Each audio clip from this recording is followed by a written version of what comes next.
Welcome back. It's Michael Rogers. Welcome to Bodywork Boxing. Man, if you come in, you know what I'm saying? Let me know you coming in. You know, let's come in. Let's talk some boxing. Let's talk some boxing. I'm looking at this Joe Joyce fight right now. You know, and I figure it might be some people on, might want to talk some boxing. You know, somebody might got some smoke for me. Somebody might got some new takes, some new opinions on things.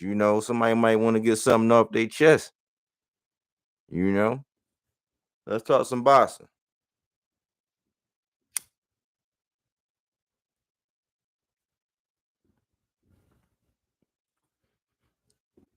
Let's see, so Joe Joyce is he got Parker on the back foot, Parker going downstairs, Joe Joyce going downstairs. These guys looking like they a little tired a little bit already, but Parker he trying to sling some combinations. He getting on the back foot. I guess his game plan is just to go in and pick and choose when he going to attack. But Joe Joyce kind of got him pinned in. He ain't doing nothing. He kind of just he throwing a couple every now and again, some jabs, moving side to side. He ain't really going in for nothing. I think he cautious of getting counted right now. So I don't know. We'll see what's going on. What's going on? What we talking today? What we talking about today? Yes. So somebody's satisfied with boxing.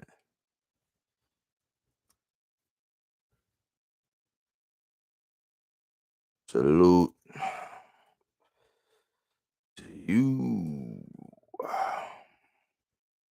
Okay.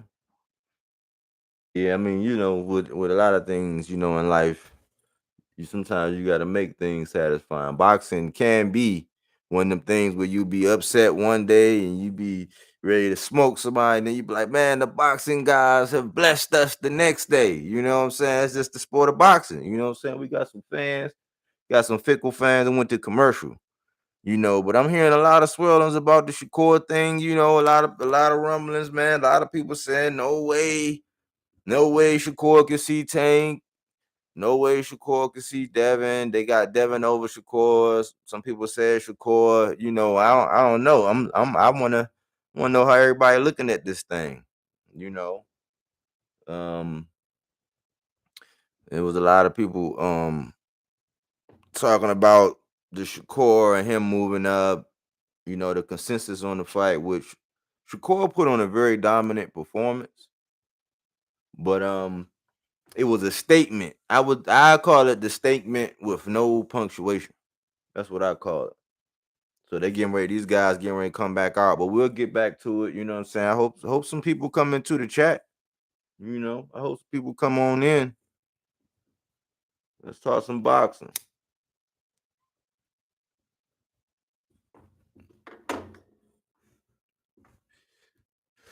So Joe Joyce got. Joe Joyce got Parker in the corner. Parker is effective countering, man. He looked like the sharper. Joe Joyce looked like he got power. Um, Again, Parker looking like he picking and choosing when he want to attack, and Joe Joyce just doing a lot of posing. He's standing in front of the guy a lot, man. So it make it easy. So when Parker get ready to fire off, he already know what Joe Joyce is gonna be because he right there to be hit, man. He in front of you. He putting that aggression on, but I guess Parker trying to be cautious. I don't know. He's doing the most moving. He's moving with his hands down. Look like borderline low blow to me. If you ask me.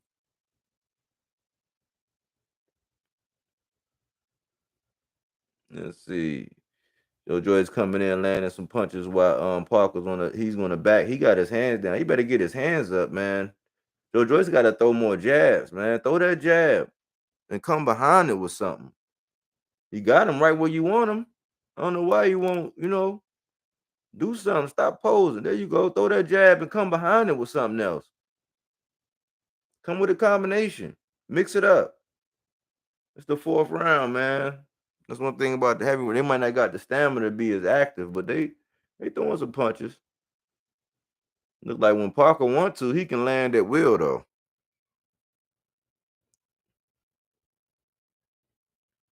Yeah. So what's going on? What's going on? Just calling this fight and really want to just talk boxing, man. I just really want to talk some boxing today. So um same thing, man. Joe Joyce just got Parker in there, and he's just pretty much standing in front of him the whole time. He's not really that active. It's like it's foot pressure more so than anything. Cause I mean it's like 10 seconds go by and he not throwing any punches. Zach Parker can land the wheel, but he backing up with his hands down. Normally, when his hands down, man down. But I don't know, man.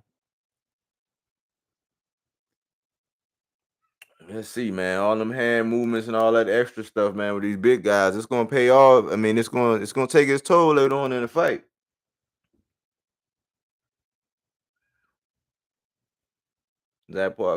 Parker's finally trying to shoot the jab, but he's kind of wild, man. If he can get a little bit more concise, and I don't know why, man. I guess throwing straights is a lost art. Throwing straights is a lost art, but see, it really can't be because Earl Spence he throw a lot of straights and hooks upstairs and downstairs, and they very effective, man. Because if somebody gonna let you stand in front of them like that and they not really throwing, man, you might as well get your straights off, man. Just get your straights off. Like boom, that was an opening right there. Boom, that was an opening right there. Look, he guarding himself. Look, they just posing, and then a wild joint, and he hit. So Parker can hit Joe Joyce at will whenever he decide he want to. Boom, right there. He there to be hit. He stand right there in the middle, man. It ain't nothing to it. Be more active and use your straights. I don't know what kind of I don't know how much power Parker got, man. I don't know because he hitting Joe Joyce, but I don't know. Here we go again. Let's see. Start around 5, pumping the jab from Joe Joyce, pumping the jab. And once again, Parker's retreating into the corner. Got his hands up this time. So he got his hands up. I guess his corner told him to get his hands up. So Joe Joyce trying to work the body, spinning him around, a little head manipulation. So he's trying to work off the jab a little bit, but he's still doing a lot of posing. He's going to the body. I guess he's listening to his corner and he's actually saying, hey, go to the body. I didn't hear what the corner said. So I don't got the volume on the fight. I'm just watching it. So I'm just going by what I see. Joe Joyce is just maintaining foot pressure, standing in front of Parker. Um, let's see. Just going to the body. It's a Parker going to the body now with a 2-piece, a wild right hook. And Joe Joyce coming back with the straight jab. Another jab he missed. Got his hands moving. A lot of posing. Finally, a shot gets thrown. That's why I say I ain't know what to think about this fight, man. Was it gonna be a glorified chess match? Because these guys, I mean, I don't know what kind of boxing this is. Nobody looks really sharp to me. I think Big Baby has stopped both of these guys. Big Baby would have stopped both of these guys, man, by the second round right now. The way I see it, you know, Big Baby a problem. So maintaining a little foot pressure still for Joe Joyce. Still coming around kind of wild. I think he's trying to wear Parker down. He's pushing him down, putting pressure on his putting pressure on him. Yeah, Just Do. Shout out to Just Do. Yeah, for coming in the building, man.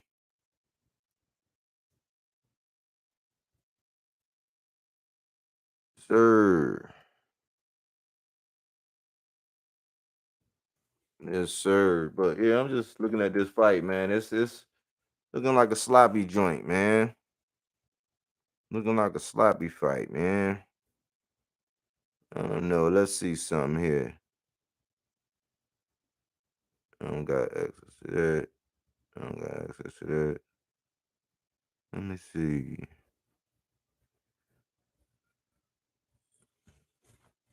Yeah, yeah. Still pretty. Nothing really to write home to mama about, if you ask me. Yeah, man. I gotta see. I was thinking, man, if I could send this. I don't. How do I send this link? Let me see.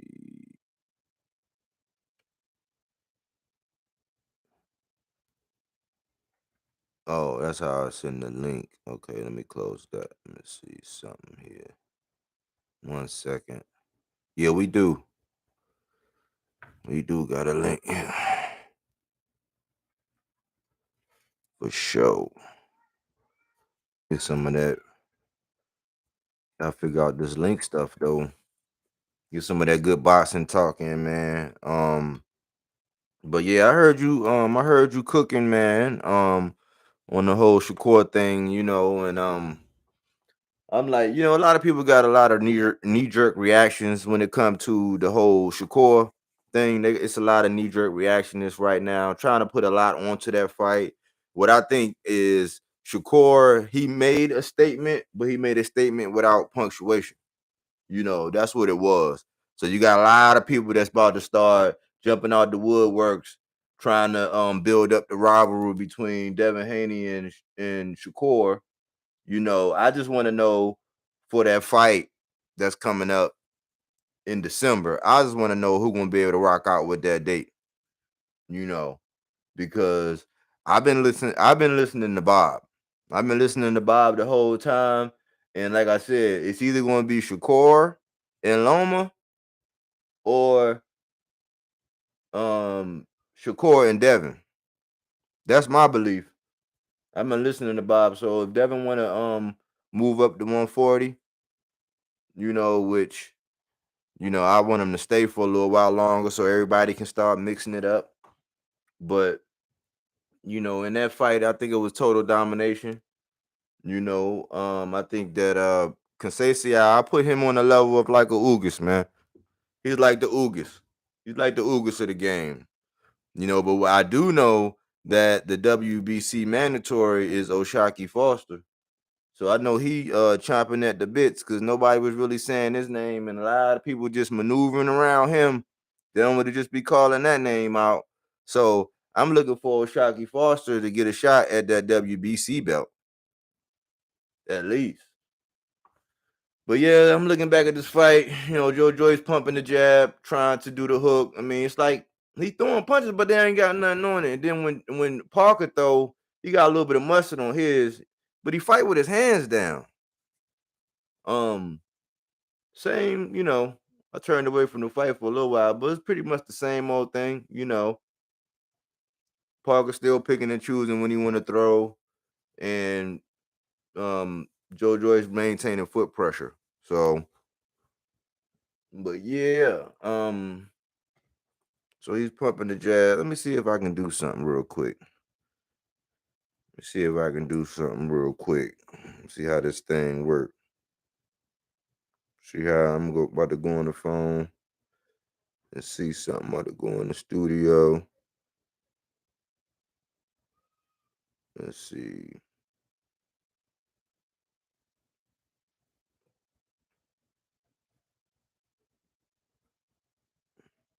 See, I'm trying to get in here and see what's going on with. See if I can do something different.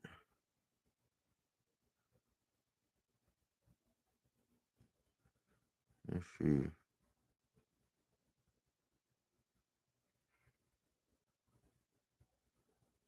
Let's see. Let's see.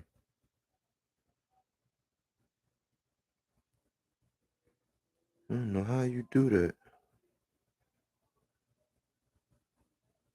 Let's see something here. That. Let me go to the dash. Let me see.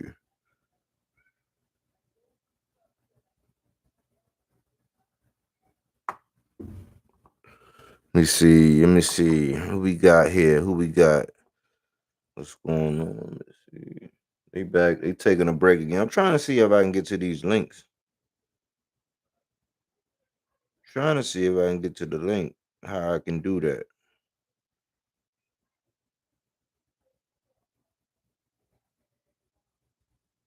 Okay. Say you got IG, bro.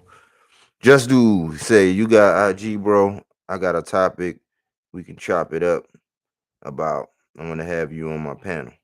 Okay, yeah, I do. It's Mr. underscore bodywork boxing. Let me put that in here real quick. Mr. underscore bodywork boxing.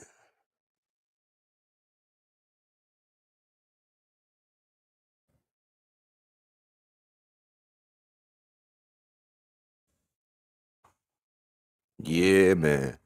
Yeah, so I'm trying to figure out, man, how can I get somebody up on here? Let me see. Still trying to figure it out.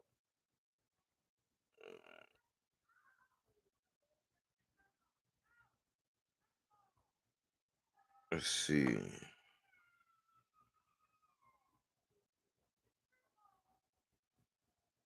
Let's see. What are my channel?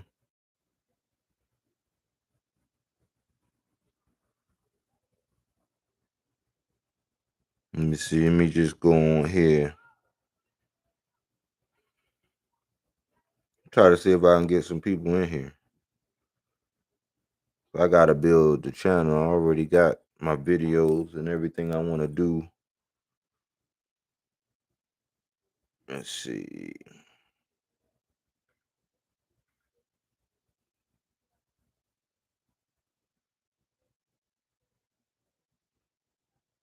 Let's see. Salute to Miss Skip Ware. Miss Skip Ware.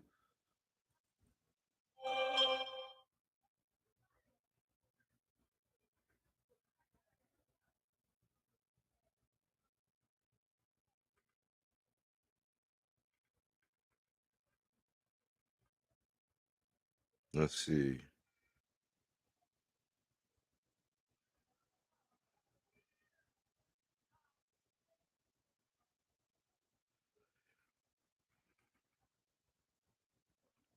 Yeah.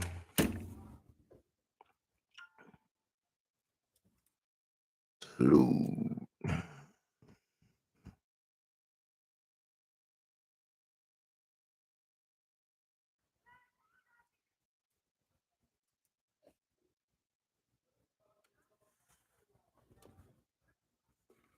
Okay, so yeah, I got you.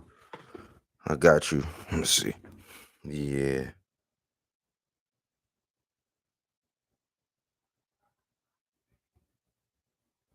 Yeah. Let's see. Yep, I got that.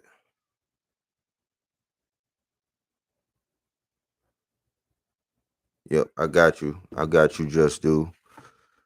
Yeah, man. I see that. I see those. Yep. We can definitely get it in on that. We can definitely get it in on that. Let me see. I'm starting to get hyper, man. I mean, man. Mm, man. So, yeah. So, look, this is the thing, right? I think a lot of people trying to create drama between Devin and Shakur, right?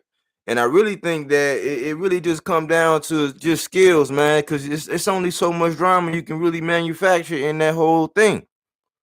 You know, it's only so much. So the whole drama, and we got to figure out another way to promote and build fights, man. Because Shakur is still, you know, the second. I think he's second in hitting and not getting hit. He's number two.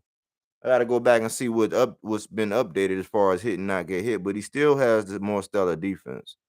You know, um, his opponents is landing at 13%. 13%. I mean, the thing is, people that's gonna let him stay on that stick, people that's gonna let him just maneuver and master that distance. Cause you know, we seen at times last night that Conceição actually made it look a little rough and rugged for the man. You know what I'm saying? That little headbutt adversity, Conceição looked like he was trying to do that on purpose. Gave Shakur a little naughty knot up in the middle of that forehead. You know, so I mean, that was a little bit of adversity, man. But before they started fighting again, before I started calling them shots or whatever, I was saying that Conceição reminds me of Ugas in a lot of ways.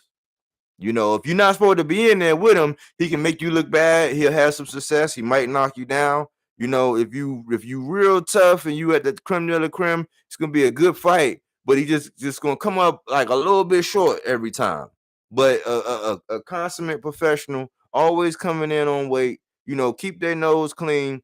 You know, always have good things to say, positive energy. You know, and I think that's the guy. So I mean, salute to Conceição for the concerted effort. You know, he just didn't have enough tools in the toolbox to get with Shakur. You know, Shakur is a special talent, man. And as he grow, we gotta see, because it's all gonna boil down to if your lifestyle weight, how close your lifestyle weight is to your fighting weight.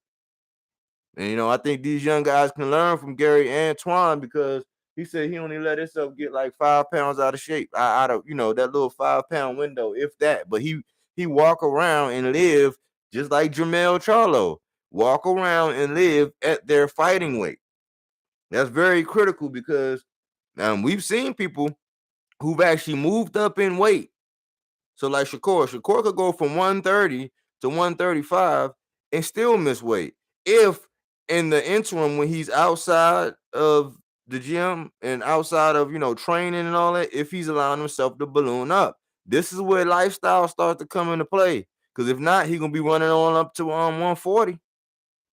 You know, and I think he lost a lot of leverage. Looked like Joe Joyce's face busted up, man. He got a big cut, man, on his right eye, man. And Joe Joyce going upside his head, man. I'll be seeing the juggernaut. With the little shoe shine flurry to the body, going upstairs. Man, these heavyweights, boy, they need a breathing treatment, man.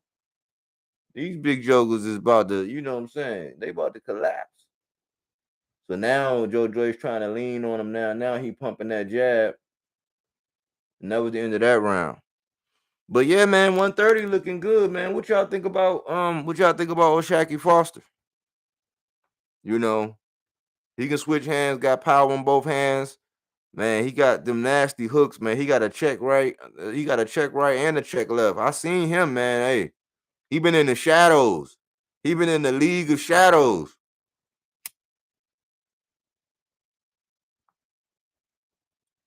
But yeah. Yeah, man. What's going on? Man, I need to get people more. That's why I'm on here. I gotta get my viewership up. I gotta get people um in here doing their thing. So let's see. Let me see. Where else can I go?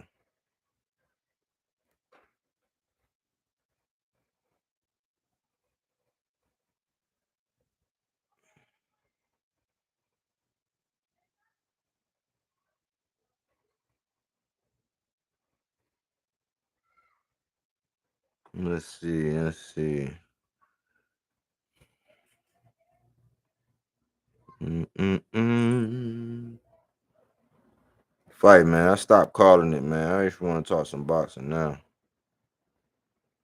Just want to talk some boxing now. I mean, I'm still looking at it. Joe Joy still pumping the jab, going. He trying to go upstairs and downstairs.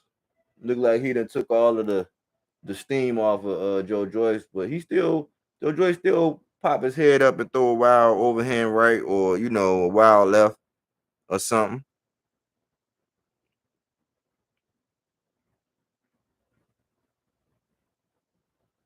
Let's see.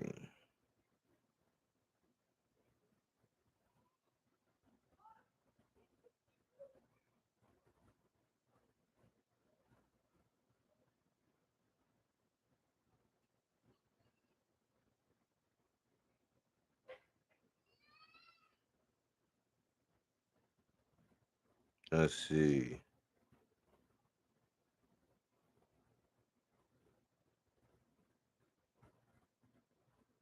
Let's see. Let me see. Let me get my thing. There we go. All right. So I'm just getting on there. Just sending out, trying to get some more traffic on the channel, man. But yeah, Yeah, they leaning on each other right now. They fighting on the inside. It's a lot of infight now. Now, this is where Earl Spence would be dominating, man. Earl Spence would be cracking them ribs right now, coming upstairs with the hook. He'll be digging he be giving you that liver shot. You know what I'm saying? Trying to hit that spleen. Uh-oh. Joe Parker had a little flurry going to the chin bone. Joe Joyce just came up with an uppercut. Now they stand in front of each other. They just swinging wild. They kind of tired. If I had to give the edge, it looked like Joe Joyce got a little bit more in the tank than Parker right now. Because not that Parker ever keep his hands up, but he's kind of like look like he just in survival mode, swaying back and forth at moments and stuff like that. You know, he just got a nice little body shot, a nice little combination to the body by Parker. Joe Joyce still backing him up with the jab, maintain that same distance. He trying to tee off. I wish he would come back with that right behind that left every now and again. You know what I'm saying? He might get a little two-piece. You just gotta make it spicy, like a bop bop. You know what I'm saying? You gotta make it, he gotta get him a two-piece spicy real quick. Another round in the history book. And the ref just patted Joe Joyce on the butt, man. I be like, hey man, ref, hey, what you doing, man? Ref patted him on the back. But yeah, man, I'm excited. Excited about boxing right now, man. What y'all got, man? Are y'all satisfied with boxing right now?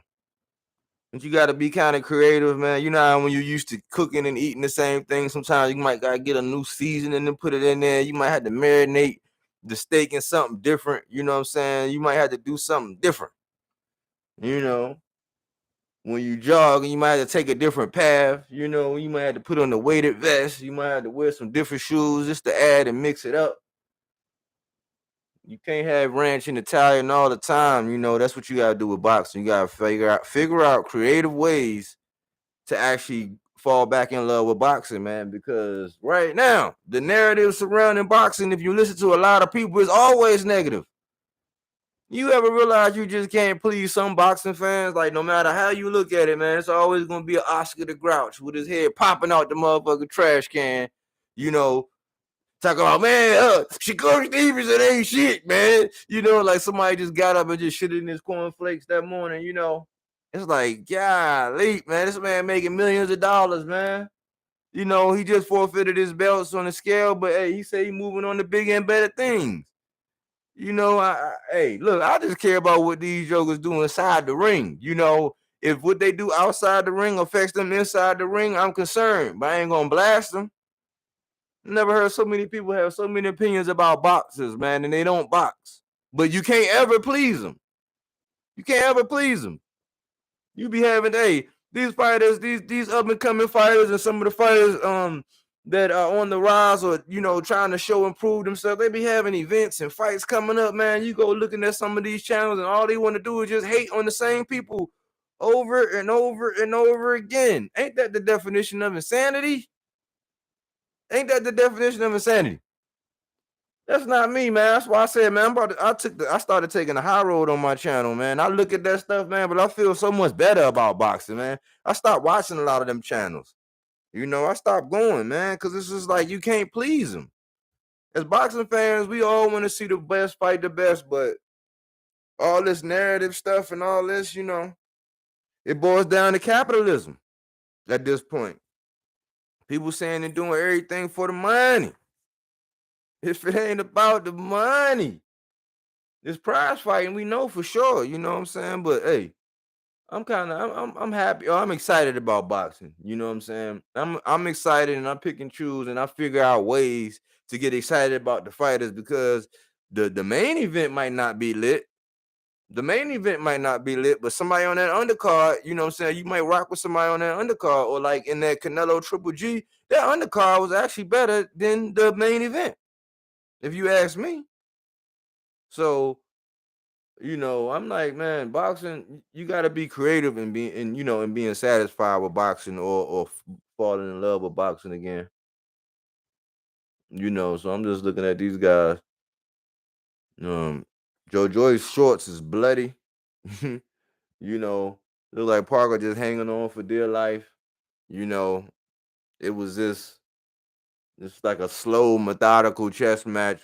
It's a slow version of a rock'em sock'em. Hey, Joe Joyce just came with a wild overhand left upside Parker's head. Uh-oh. Now Parker came back with 3 consecutive left hooks. He trying to end the night.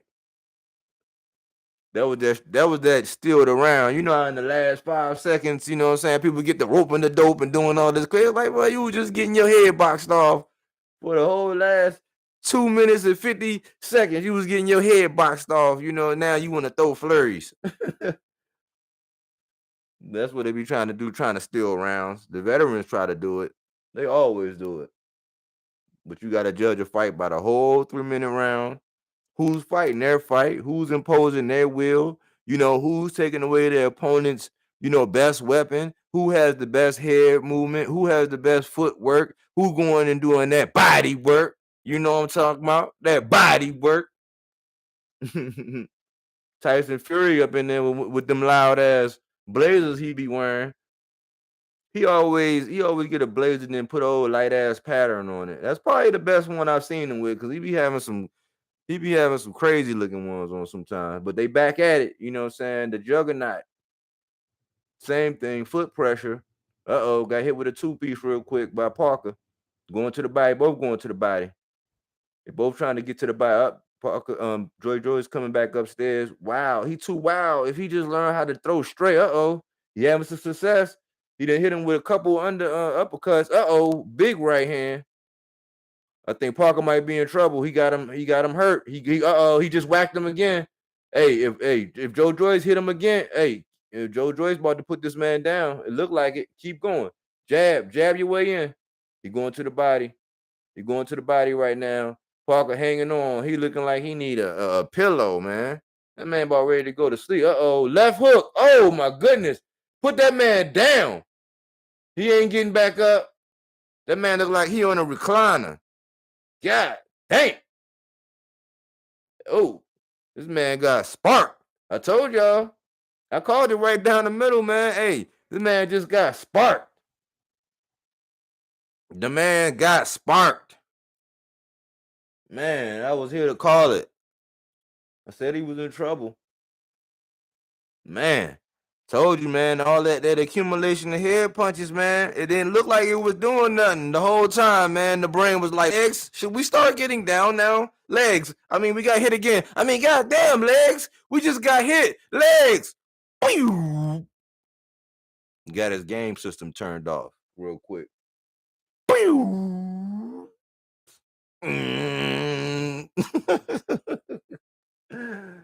Oh, man. The Juggernaut. The Juggernaut came up with the dub, man.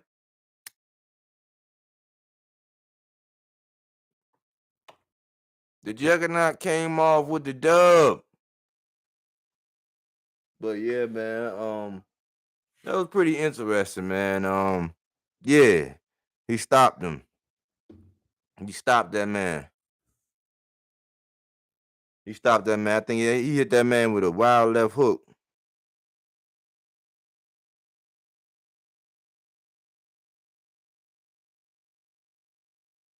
But it was accumulation of punches, man. He was going to that medulla oblongata. You know what I'm saying? He just picked it up. I said if he put it together, man. You know what I'm saying? He was tagging that what they call it, that medulla oblongata, like a pinata.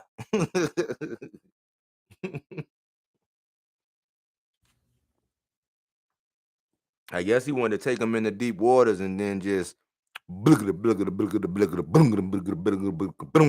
wasn't really putting nothing on it. But then that change of pace, was it a wild left? Yeah. No, it was a short, crisp left.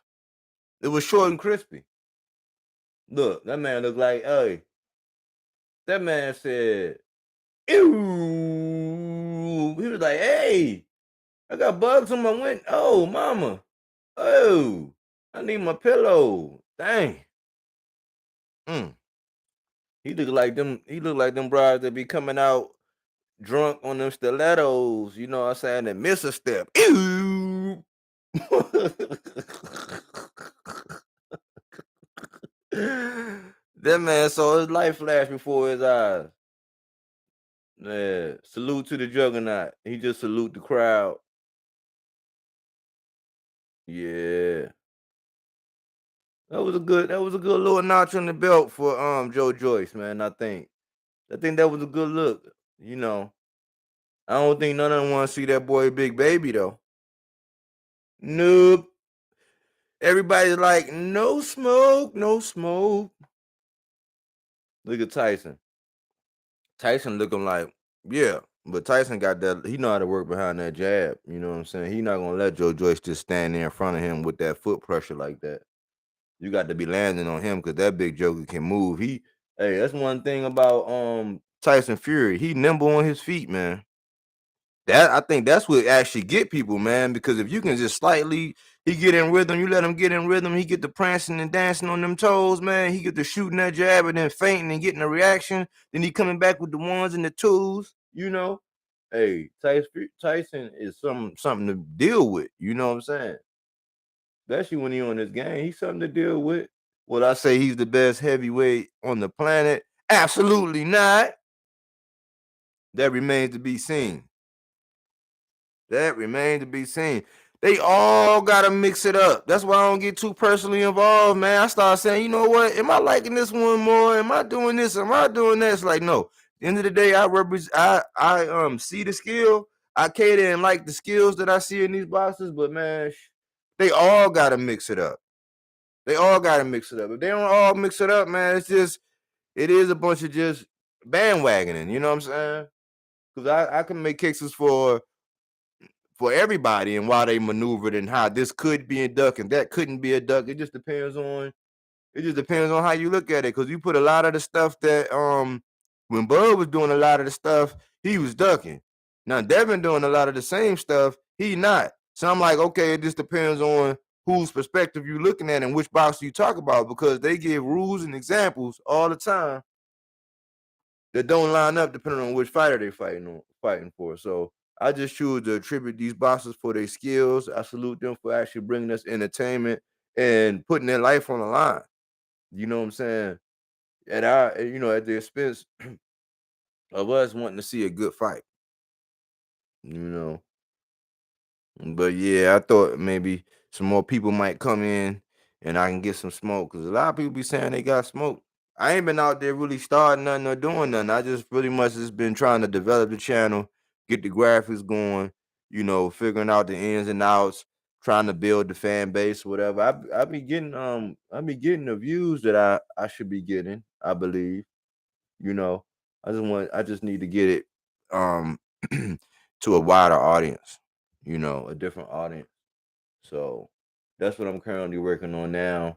So I say, hey, every now and again, I'll go live and see who wanna, you know what I'm saying, wanna do something. Who might wanna chop it up, who might wanna debate, because every now and again I get people jump in the comment and say something, and I'm just like, I don't have the energy to really debate because even in some of the same videos, like even in the video, it's obvious that when they put them comments in there, they don't even watch the video. Like the tank video, the predator video, she give go back and listen to the definition that was given when describing a predator. And that's what I said. I got called a fanboy after that video. I just said that he was a predator in the video. Eureka! I'm like, geez. Go back and listen to the video and see what she said the definition of a predator is. And is that not tank? But people don't like listening nowadays. And it's a bunch of the knee jerk microwave era in the sport of boxing. You got people that just the best thing since sliced bread ain't really hardly done anything. They have potential. But then when you say they got potential, like, oh, what he gotta do? Who he gotta beat? He gotta go and do and beat a lot of people, man. Gotta go and do and beat a lot of people. I know growing up, man, you get in one fight and win growing up, they be like, oh, okay, you got off on such and such. That don't mean you're gonna be able to get off on me. You know what I'm saying? Oh yeah, man. Okay, well you got Tony, you got Greg, but you ain't get Eric. You know what I'm saying? What about Travis? Did you go see him? So that's how I'm looking at boxing, man. I can appreciate them all individually for what they bring to the table. And the closer it gets to the fight actually aligning, other than some things that we're gonna know eventually and down the road, you know what I'm saying? That kind of talk. But man, I want to see them all fight. I want to see them all get it on. You know, I think they all got to get in there and dance at some point. That's just the only way to do it, man. That's just how I see it.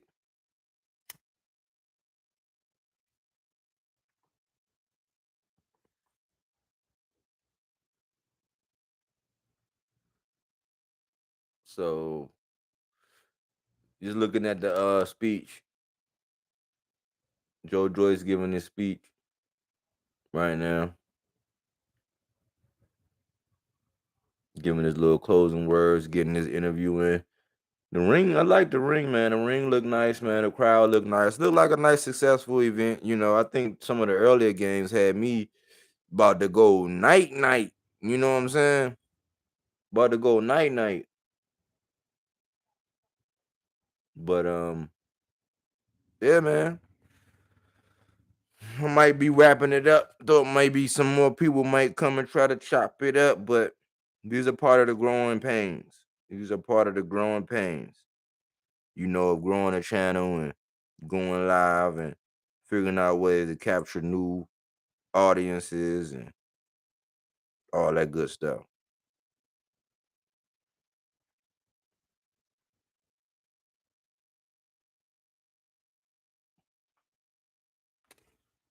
Oh, you still here?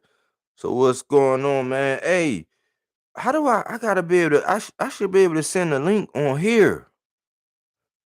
I should be able to go in here and send it right from here. Let me see.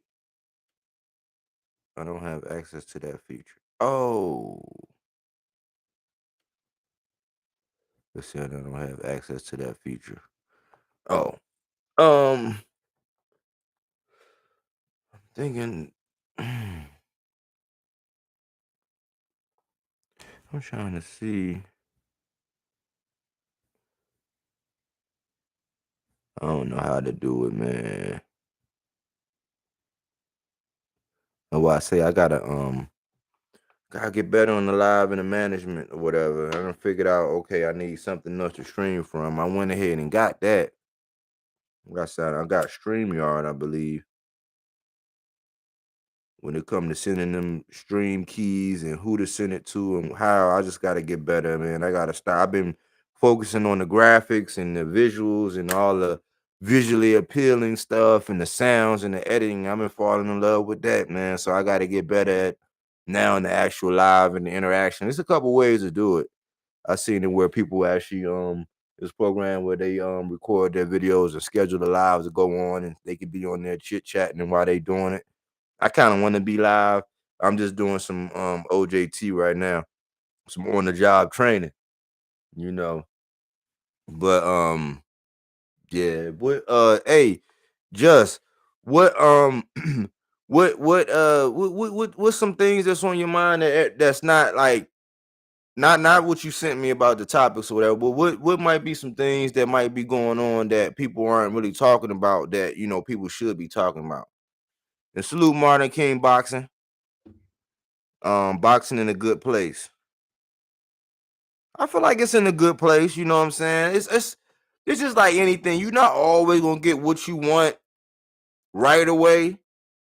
And some special things, like you know, the big things, like some of these big fights is like getting a new car or something like that. You don't they don't happen like all the time. And I think the reaction we're seeing sometimes because boxing doesn't give all the boxing fans what they want all the time. You have a lot of people just throwing temper tantrums. It's like, man, what you gonna do about it? And then when you can push the needle, the resources you do have, you spend you spend them tearing down things instead of building things up. And I'm like, make that make sense. So instead of having temper tantrums about what we getting and what we not getting, you know what I'm saying? Like We got to be grateful for what we're getting, you know what I'm saying? And then we got to speak to the things that we want to change for the better, you know, because it's one thing when you always got a solution about what, you know, well, if you always got a criticism about stuff, right? But then you don't have any positive solutions, you know what I'm saying? It's one thing to have solutions. All the solutions are like, oh, no, they need to leave, or I would fire them, or need to get rid of this, or all this, you know, extreme type stuff when it's really not. It's really not. But I think boxing in a good place. Let's see, Judge. I know how this grind is. That's why I said we can work for sure. Oh yeah, oh yeah, oh yeah, oh yeah, just do. You got it, man. I be learning, man. I be watching, man, and how and sometimes the kind of conversation you gotta have with some of these boxing fans. And I see you Modern King boxing, laughing. But yeah, like with some people, man, it's kind of weird, man. It's like I'm I'm like, is boxing like, do you is it a lot of sensitive boxing fans these days? Are people like really like just too sensitive these days when it come to boxers, man? Like, and that's why I say, like, if you have family members, like let's just say hypothetically, let's just say Tank was my cousin, right? Let's just say he was, and I was talking about him. You're always going to get something extra, a little extra, whatever. You know what I'm saying? If you're not in that realm, like, why do people get so defensive about certain boxers? I don't get it. Modern King, Modern King boxing. Salute, brother. Shushu Carrington and Keyshawn Davis, arguably fights of the night. I was thoroughly impressed with that showcase event. Yes, I was saying, on my man, shout out to the King Amin of Essex on the championship rounds. You know, we've been collabing lately. And check him out, man. He got a good perspective on everything. But we've been collabing here lately, man, and we were talking about how Top Rank pretty much um Top Rank pretty much then turned it around, you know, after the whole Bud situation and what happened with Bud and how it was being promoted that, you know, they couldn't they didn't know how to promote black fighters and that whole mantra and all that. It was like shortly after that, it was like somebody was listening because Shakur wound up going ahead and getting the fight with Valdez that he had been chasing all those years. You know, we had Big Baby with the artistry and coming into the ring that he did, you know, being able to express them, the one-on-ones, the attention where it was just like, man, you're really catering to these guys. So Top Rank kind of really like turned it around as far as how they're marketing their fighters, how they're catering to the young fighters. You see Keyshawn getting all that good press, you know. He's representing, and the way it was told to me is that he's just doing a good job that in that wolf pack over there, because it is a wolf pack. In that wolf pack over there, that he wants to remain being seen and heard, which I understand. That wasn't the way that I was looking. I was just like, I was thinking that maybe Keyshawn was just a little bit too much in front of the cameras. But then I'm like, my man put me on. That's why I iron sharpened iron and said, hey, look, this man just being vocal so he don't get lost, you know what I'm saying, the crowd of boxers that they got over there. And Shushu, I talk about him all the time. You know, Shushu is, I think that he's like, people are not really like paying attention to him, but he's one of the sharpest young boxers we got out there. You know, he's eating right. He's very positive. He come from Brownsville. You know what I'm saying? You talk about MOP, you know, Annie up. Like he come, I mean, and he runs. You don't really see him in front of the camera that much. Like they do a good job with promoting him whenever like fights come up and they want to include him in things, you know, but he's doing a good job at basically staying professional, living that boxer's lifestyle. You know, and every time I see him, he pretty much stands right in front of the guy. He figures him out, and he's very, very slippery. I'm about to start going into his CompuBox stats and start looking at some things right now. But I think Shushu is on his way. He's one of them guys that's under the radar, that's gonna be sneaky and is gonna be on top very fast. I believe he's gonna be a world champion. They're moving him right. Um, let me see. Modern King boxing. 1 week boxing in a good place. Next. It does seem weak at times. I just tally up what the peak fights were in 2022. Okay. Davis' win was excellent, but Bruce Shushu still using that right hand was impressive after he stung it on his opponent's forehead. Yeah, he actually showed, yeah, because I was concerned. I'm not gonna lie, I was kind of concerned for him, man. I said, man, because a lot of times a veteran guy, knowing that you got a problem with that hand, they would attack that side. They would attack that side a lot, but that's that veteran game. And then he actually did start using it. He actually cracked my man after that. He cracked him. He just took a while, I guess, like the commentator was saying, the adrenaline had to get pumping, and sometimes it just go numb to where it's like, all right, I can kind of use it. I got to hit it at a certain angle or whatever. But they were saying it was like his thumb.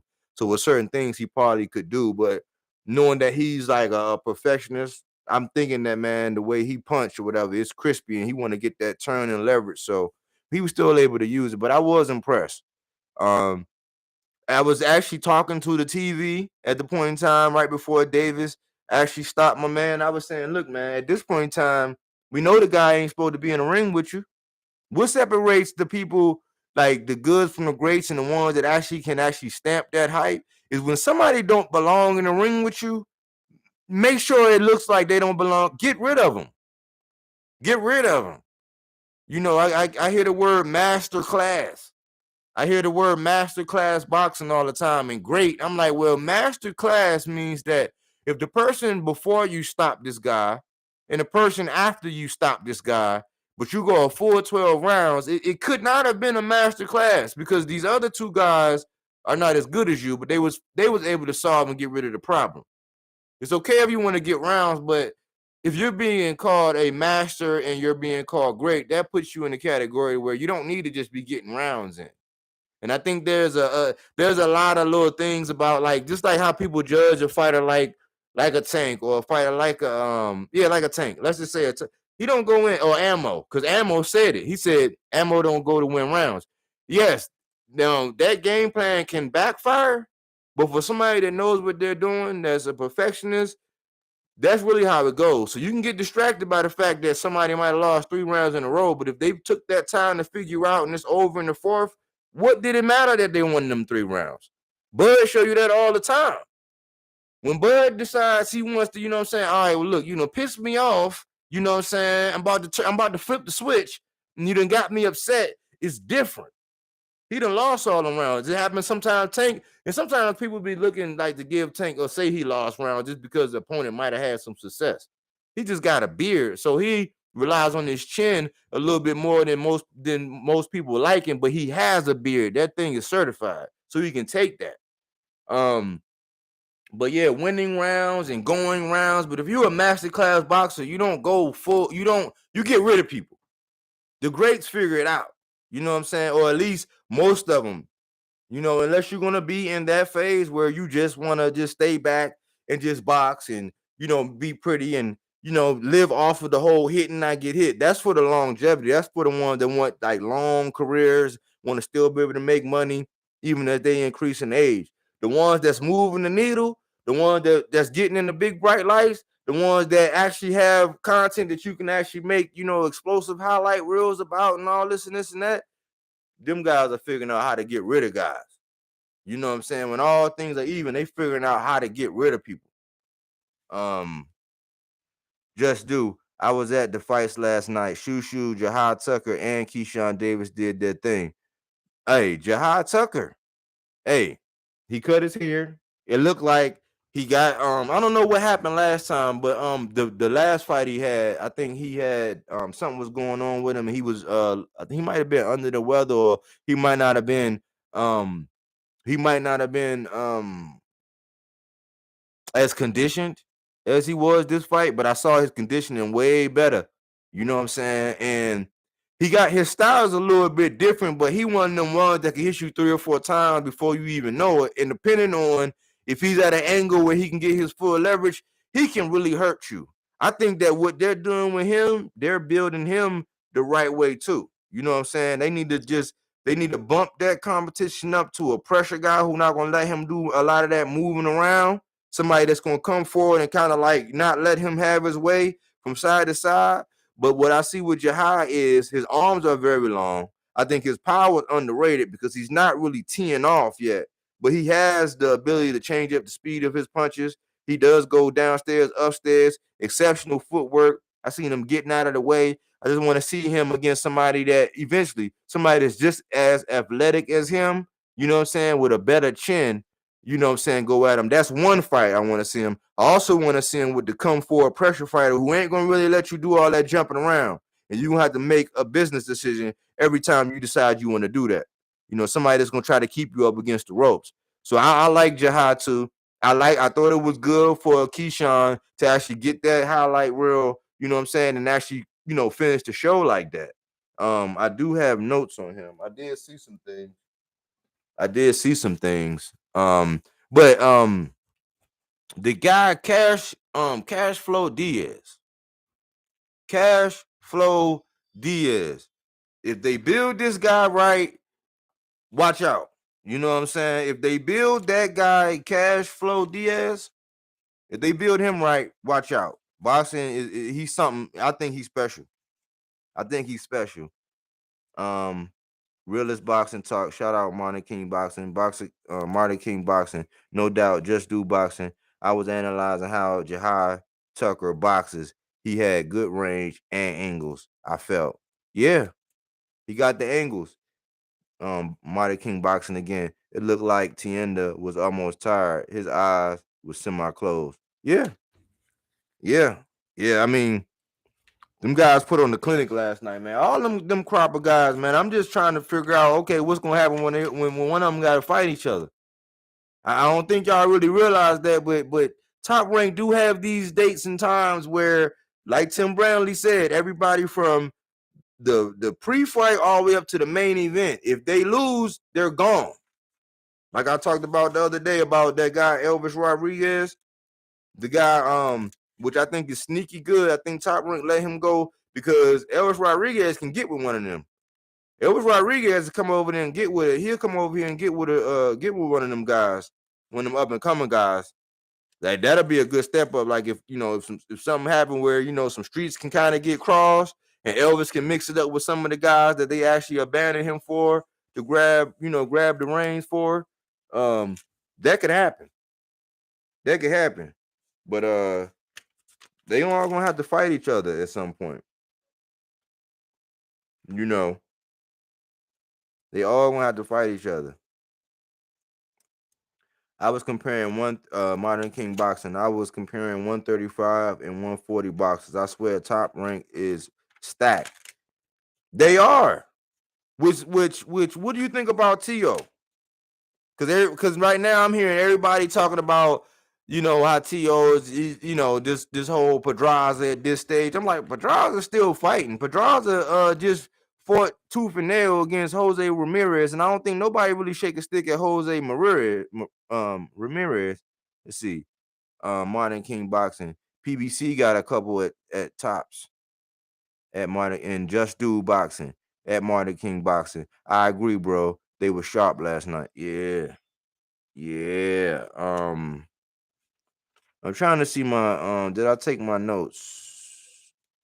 On Jahad Tucker. Let's see. On Jahad Tucker, this is my notes. I said it was a development fight. I saw excellent conditioning.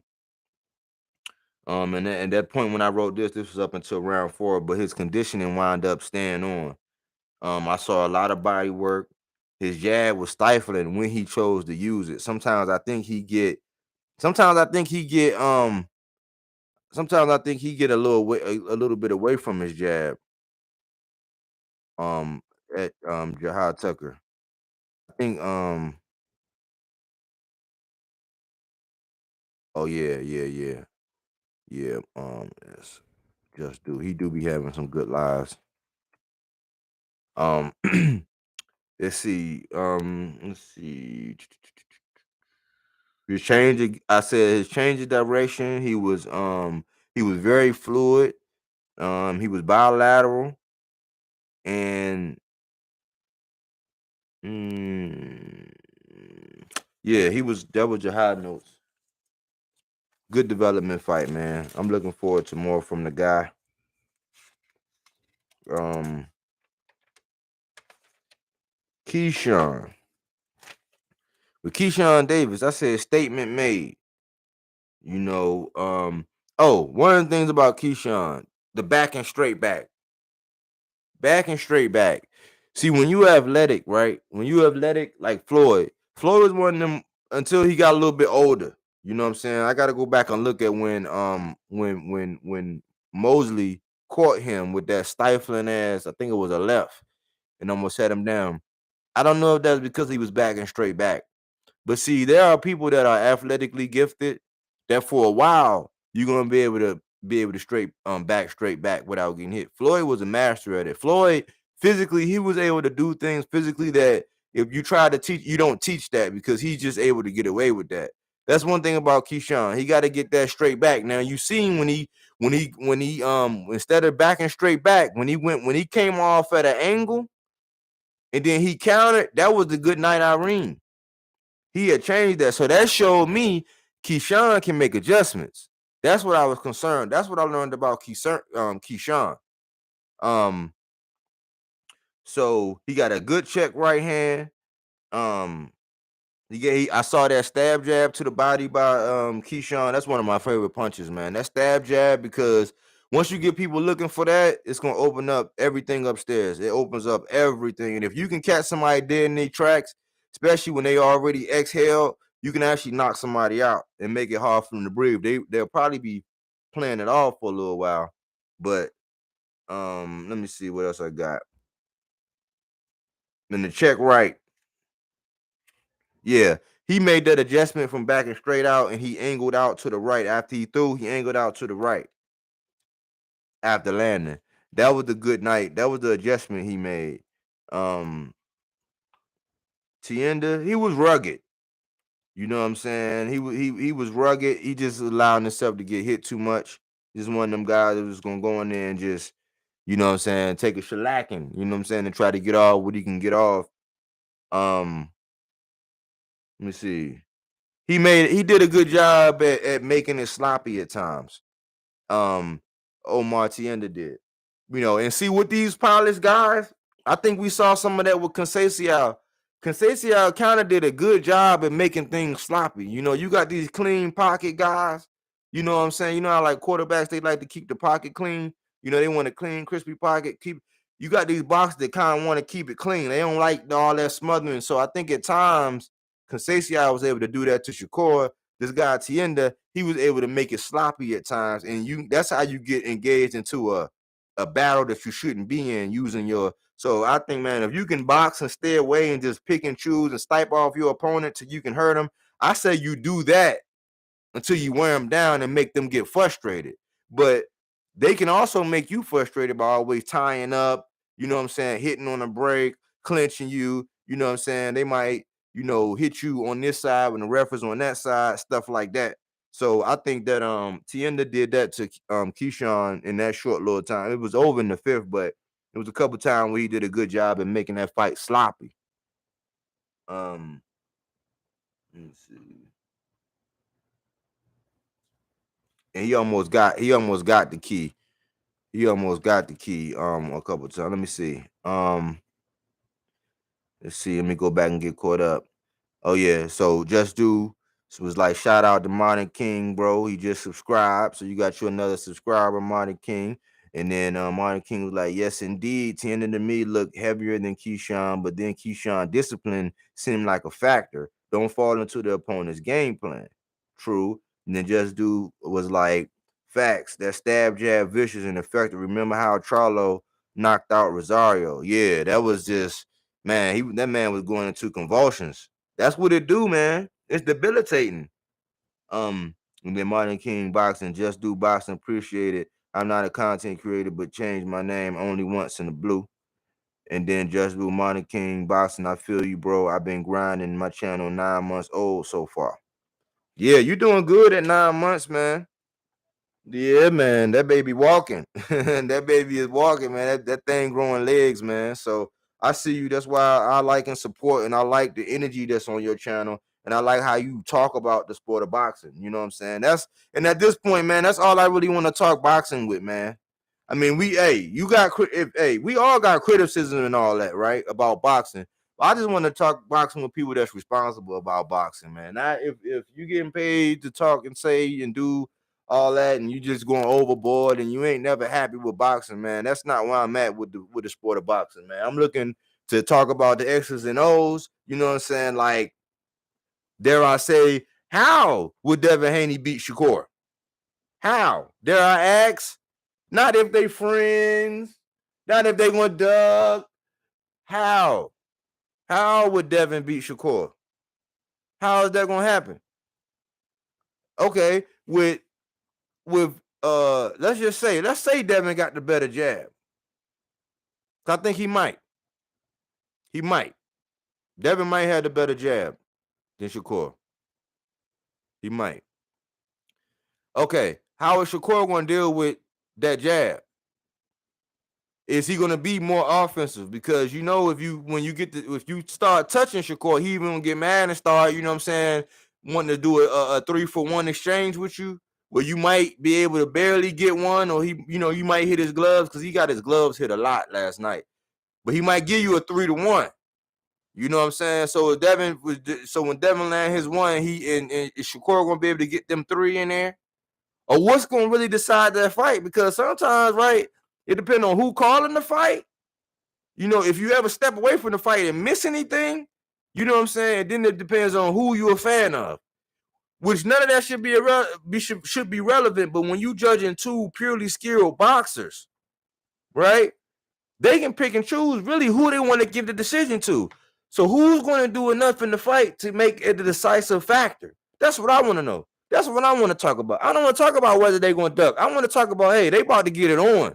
They going to cross paths. When they cross paths, how is it going to go down? Those are the kind of conversations that I be wanting to talk about. Can't really get that. You know what I'm saying? You get a whole bunch of absolute, listen, man. Devin Haney is just a masterclass boxer. Listen, man. Is Devin Shakur going to be, listen, man. How? How is he going to do it? Is he going to stop Kambosos? Is he going to knock Kambosos down? Do you have to knock down Shakur? If his opponent's landing at 13%, and do you have to knock him down? Would Devin actually be able to knock him down? How is the X's and O's going to happen? That's what I'm talking about. Let me get back into the chat. Let's see. Let me catch up.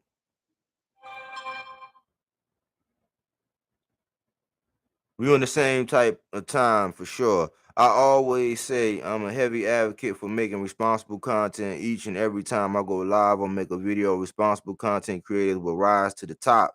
Facts. And shoot, I've been on there longer. You know what I'm saying? I just didn't go live. It's been over a year, right? But you can go back through my videos and I never changed. I can go back and I can show you. I had wrenches on channels. I can go back and I can show you where they changed. I can go, but people done flip-flop and took different. I never changed. And some people is on the side that I'm on as far as some of these fights and this and this and this. And I've grown and learned some things about these fighters just from getting away from all the negativity and me just focusing on the fighters. Let me read this and I'm gonna tell y'all something. I gotta see at least one fight before Shakur try Haney, but Haney says 1 minute he easy making weight, and then next he's going to 140. And then Martin King boxing, no more jab wins. And then Just Do boxing again. I think Shakur versus Haney will be a high-level chess match.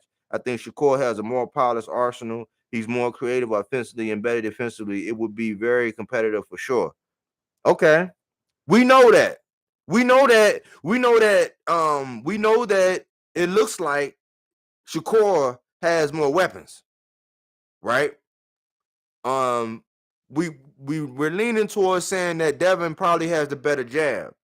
They're both defensively oriented fighters, right? I'm trying to figure out what's going to be the difference maker, man. Because when you get two pure boxers like that, it's going to have to be a difference maker. Somebody going to have to knock somebody down. So if right now, if you in the chat, who would knock who down? Let's just say one of them were to knock one down and one of them wouldn't knock the other down. Who would knock who down in that fight? Who would have a knockdown in that fight? If only one of them got a knockdown, who would have a knockdown in that fight?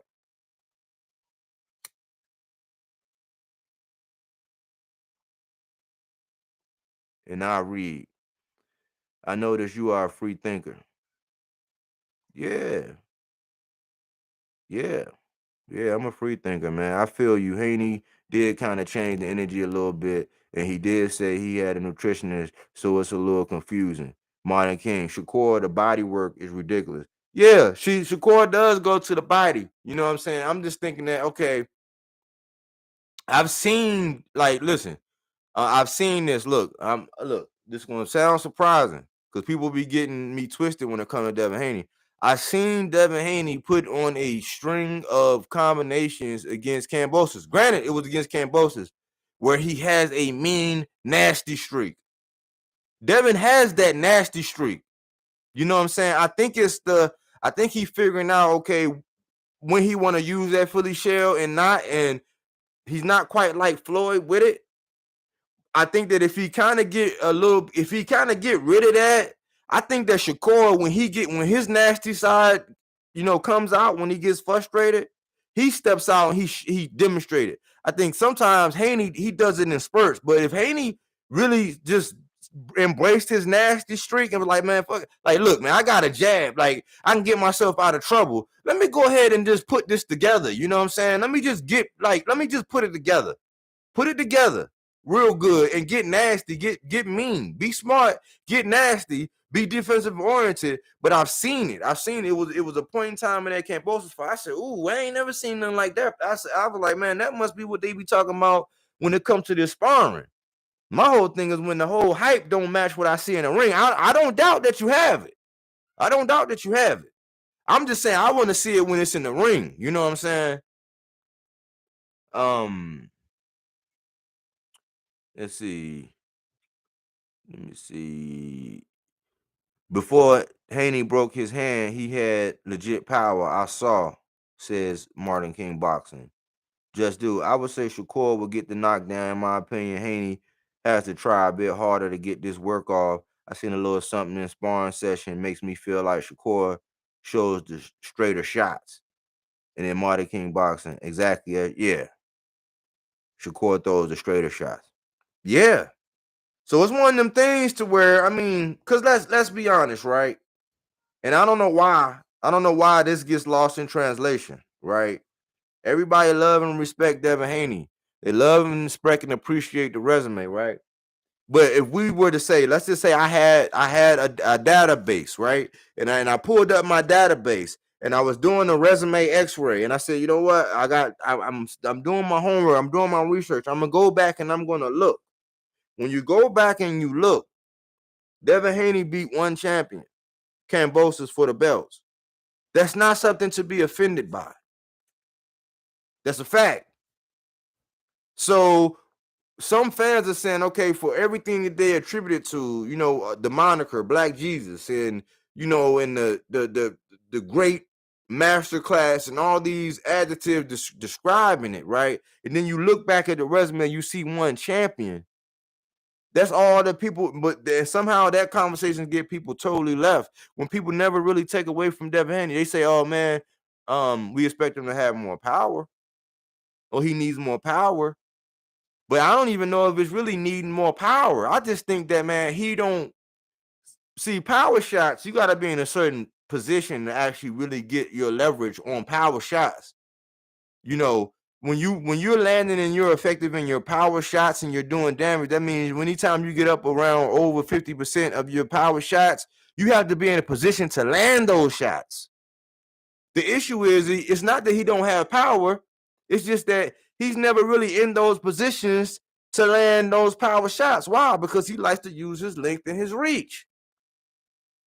So he has to take more chances. The thing is, when he takes more chances, the chin comes into play. And that's what people question. They say, okay, well, shoot, it's a combination of having a certain skill set, putting yourself in a chance to be able to demonstrate and utilize that skill set, which is Devin can knock somebody out. He does have enough power to knock somebody out. He has one of the best jabs in the game. I mean, anything shy of Earl Spence, shy of Jamal Charlo, when it comes to the jab, the straight jab. He wasn't the best in the business. The thing is, since he likes to fight at length, he's not in a position to get that leverage off on the shots that you need, which is the power shots. Go back and look at the CompuBox. The CompuBox will tell you a number. You can kind of figure out some things by looking at CompuBox on what fighters like to do. And they kind of tell you a story, and then you actually see, okay, how they doing it, and you gauge and you think about the level of competition. That'll kind of give you a true indicator as to where a fighter's at. You might have him on a 97. He's really like an 89. He's really like an 89 or a 90. And that's when you take all those things considered. But yeah, let me see. I want to see that, when it comes to Tank and Shakur.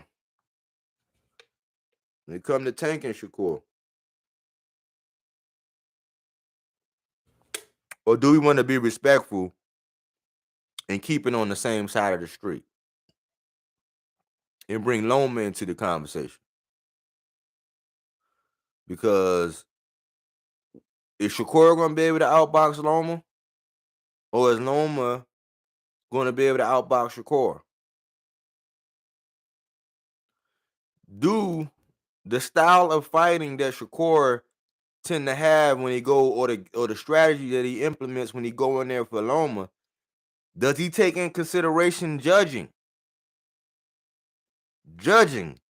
Because a lot of time when people are looking at Loma fights, it's just like you can't tell me all these revisionist historians who talk about that Loma and Tio fight are revisionist historians. And we can do a fight party, we can do a watch party, but I want you to show me in the first 8 rounds, I want you to show me where Loma won. I want you to show me where Loma won a round in the first 8 rounds of that fight. We got a lot of revisionist historians, because Tio lost to Kambosos, that Loma didn't have his hands in his pocket for the first 8 rounds. Now, Tio does have that neutralizer. You know what I'm saying? He has that neutralizer. That if he spike you with that joint, that right, you know what I'm saying, that crab claw he got, if he catch your ass with that joint, you're going to feel it. But we got a lot of revisionist historians that act like Loma didn't put his hands in his pockets for 8 rounds. So by the end of that, it was no way, unless he knocked Tio out, that he could have won that. So you could have said, okay, 5-8. No, you could have said 4-8. You could have said 4-8. But you show me where Loma actually won a round in the first 8. I would challenge anybody to actually show me. Mind you, I think the first 7, he really didn't even throw a punch. I think he started throwing in the 8th, but just because he started throwing in the 8th, he got a lot of praise for actually becoming active, and they gave him credit for it. But somebody would really have to show me in the first 8 rounds where Loma actually won the fight, won any one of them rounds in the first 8 in the Loma and Tio. So think about that when you talk about when we building up Loma about all this.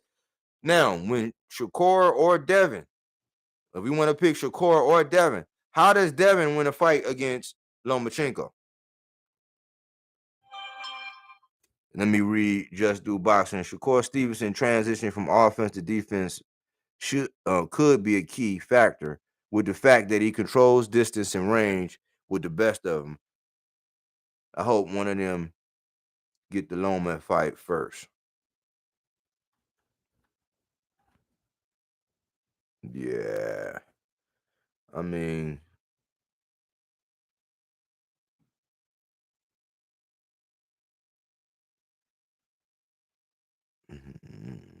let's see. Martin King Boxing.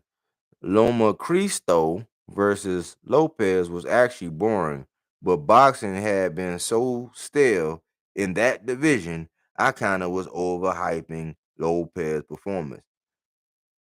I mean, all right, okay, look, so that's a matter of whether you like or dislike a fighter.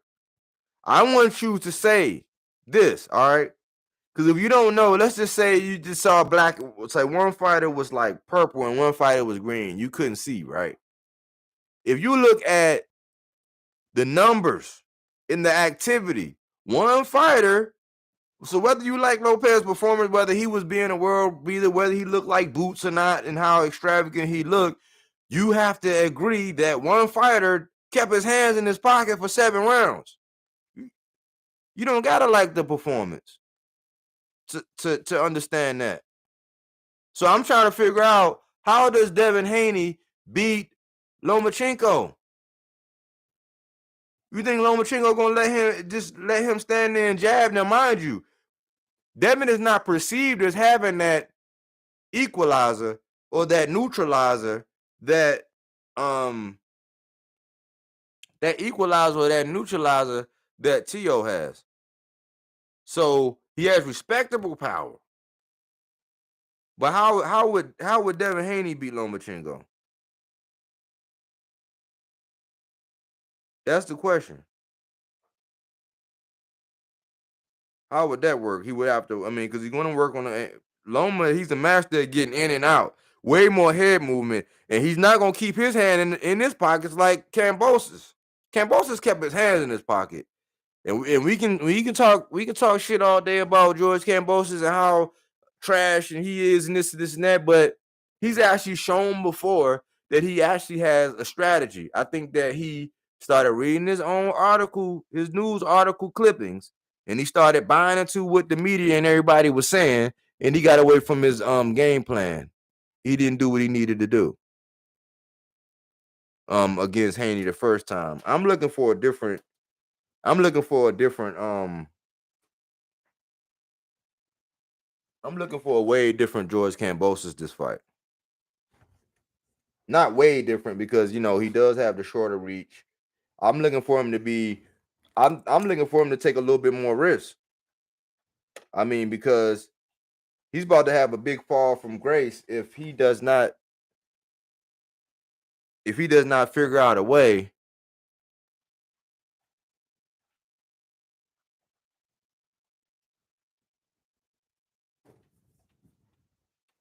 If he does not figure out a way to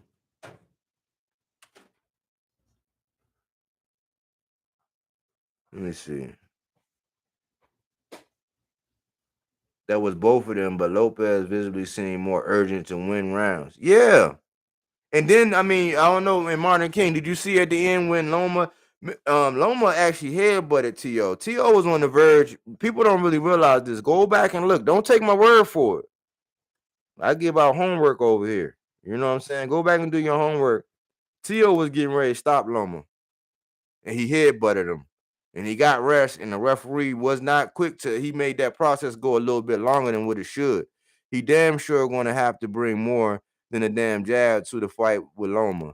Loma would make Haney use his tools. That I'm sure. He got beat. Loma. Let me see.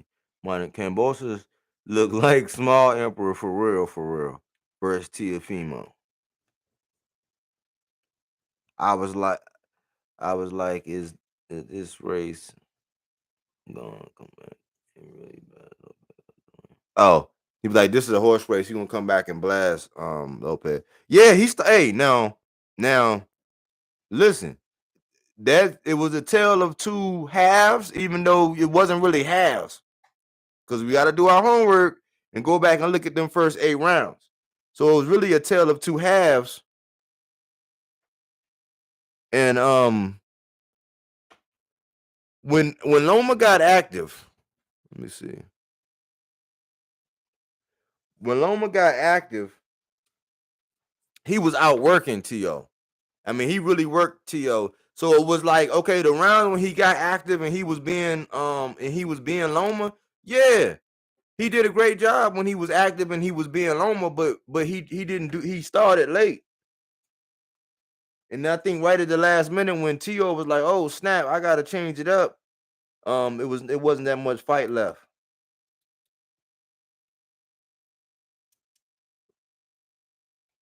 Had to get some light back up in this thing. Yeah, so let's see.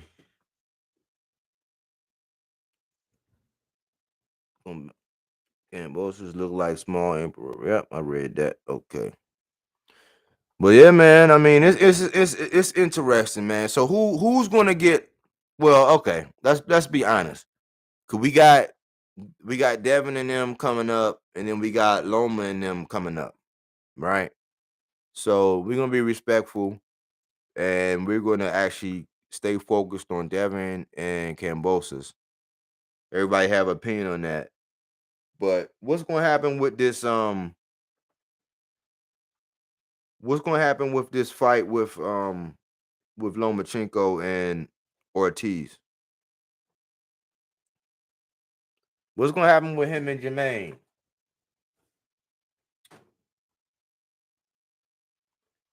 What's gonna happen with him and Jermaine?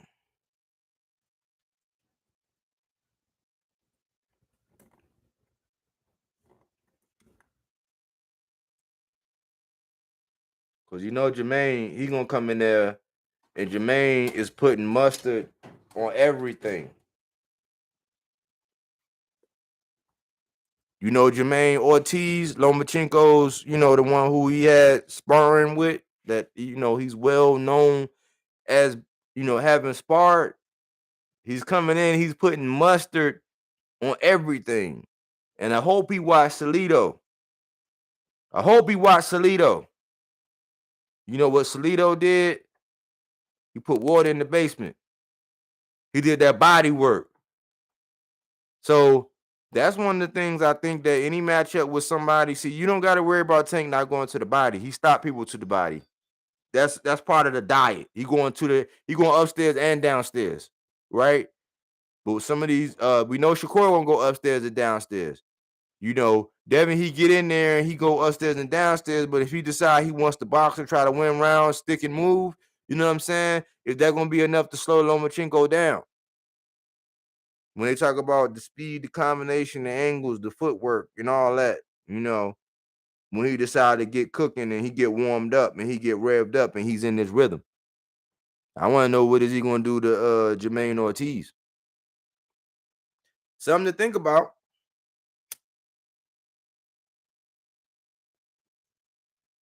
And thanks for everybody that hit the like button, man. I appreciate it. I do appreciate it. Let me talk about this guy, Cashflow Diaz. I'm gonna go back to him for a second. Let's see. Martin King Boxer say I have to watch some Jermaine Ortiz fights. Been meaning to do some research on his skills to see if he has a chance. Verdejo versus Nakatani. I hope Jermaine ain't reckless.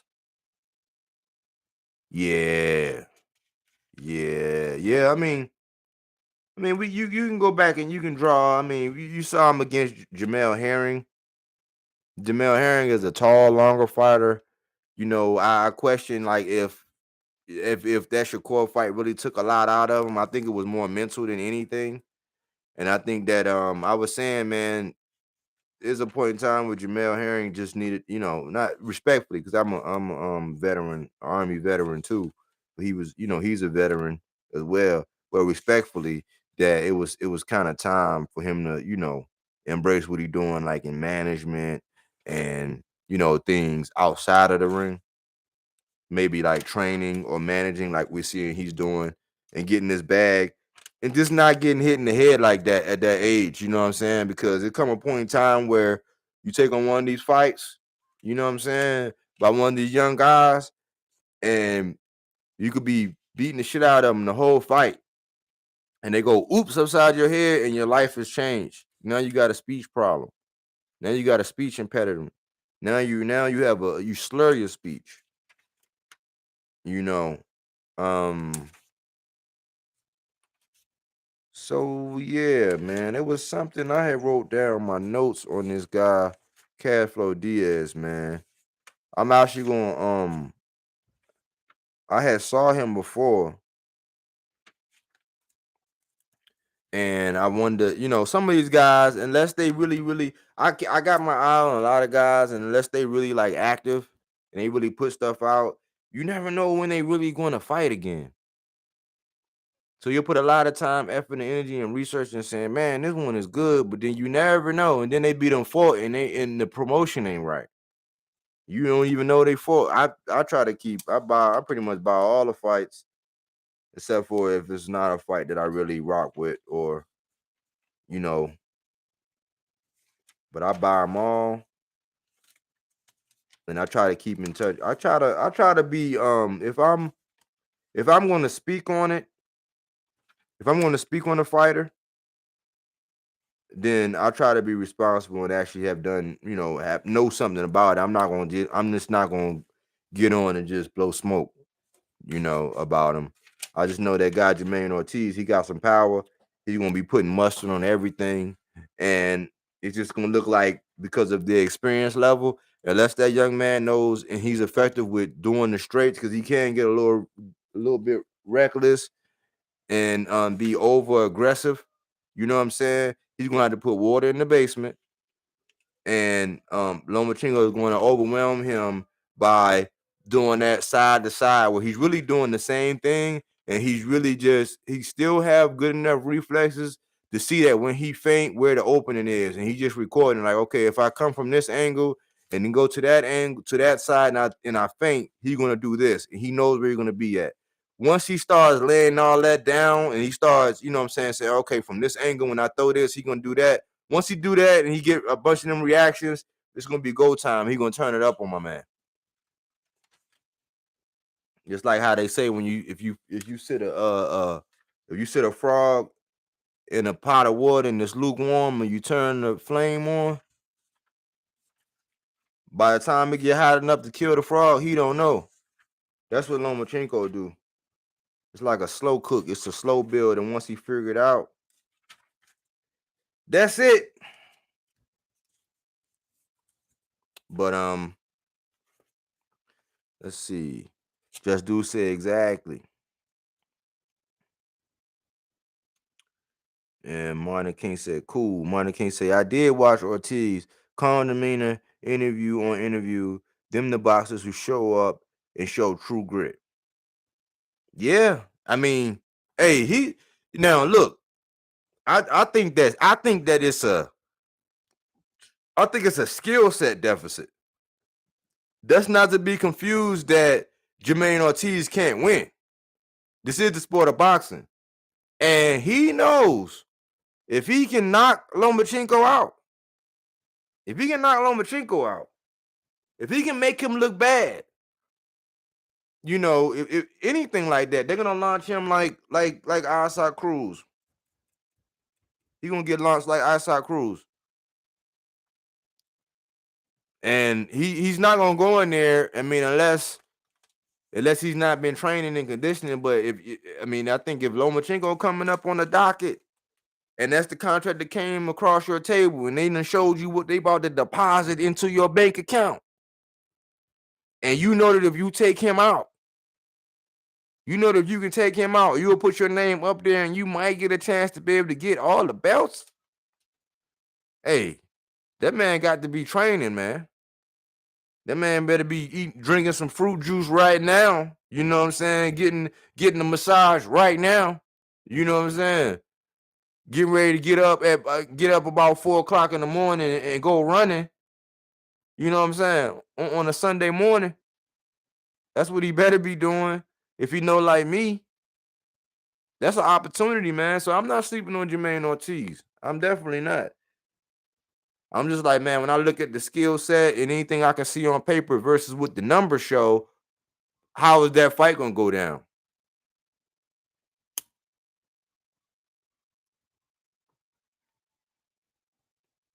Let's see. Monty King Boxing, I did watch calling him in interview. Okay.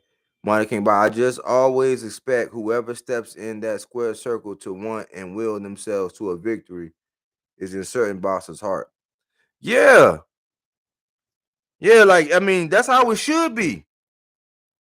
That's how it should be.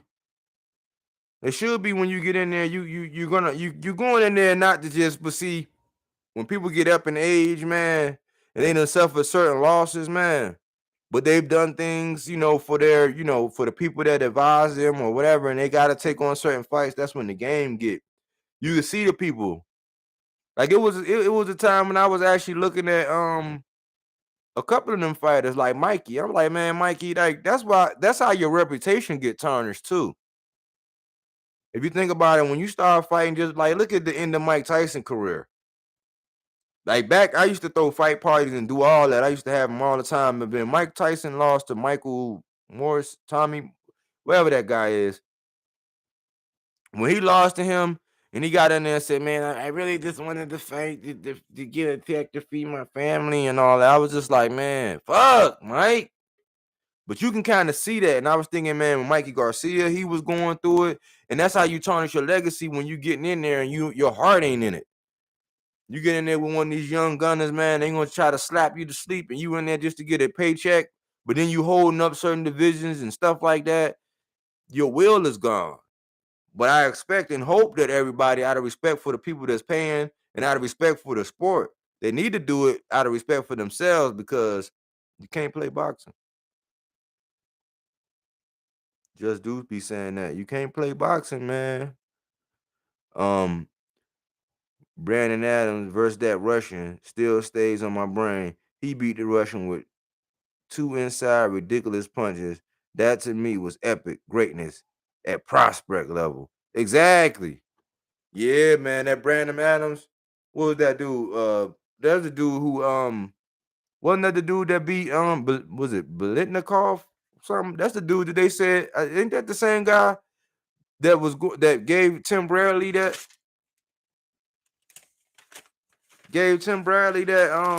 when they had that war? That's the guy you talking about?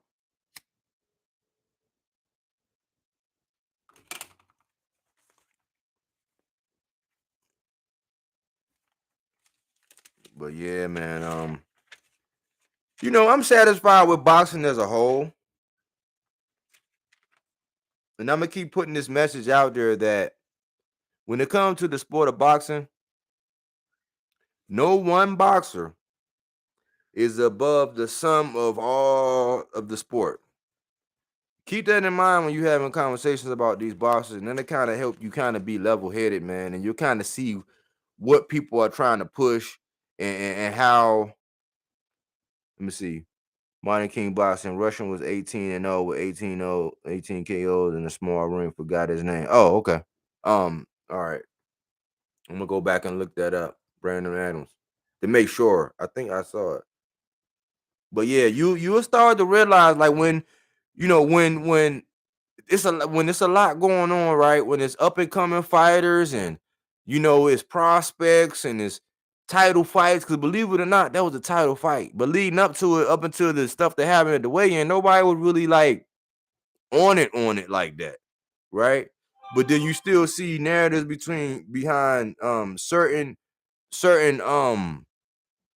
certain people getting pushed about, like shoving, like it's just like, man, Tank ain't got. We know he fighting in December, but he ain't made no announcement.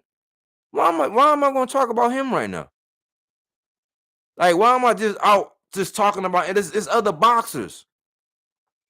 Amanda Serrano, like never the women's boxing. I want a segment on women's boxing. I'll be open to have a regular segment on women's boxing. You know what I'm saying? And I got some ideas for that as well. Just do say all facts bodywork. Modern King Boxing, Suri Bodachek, something like that. Okay. I'm gonna go back and do that. As I put together. And that's why I'm actually driving. I'm driving my channel in a different way, man. I'm trying to get that product that come out to look better and better. I'm trying to have more features on it. And I'm just catering to more like uplifting these boxes. I'm catering to more catering to their strengths and what I like about them, because it's just like music, anything. You hear what some of your favorite rapper doing and some of the shit that's going on. Like when you really start like getting into their personal lives, man, you won't be listening to shit. It's the same thing with these boxers. If you get off into their personal life and what they doing and who they did and their background and history, you ain't gonna like nobody. So I think it's responsible for us to actually always remind us that the boxers are the reason why we got into the sport of boxing, right? So we got to consider that when the needle get moved too far to the left or the right when it comes to each one of them, because they come and go, right? If you don't respect them all, and that when it's all said and done, they have to live with their choices, right? They don't need to get beat down all the time, and you know, if you got your criticism, it's just like, you know, people take it as a jab when you say certain fighter don't have power, or you say, oh man, certain, hey, the head movement ain't there, or you say such and such footwork is better. It shouldn't be taken personal. It's facts. It's facts. So we gotta remember that when we talk about these boxers, and we gotta cater towards what they're giving us.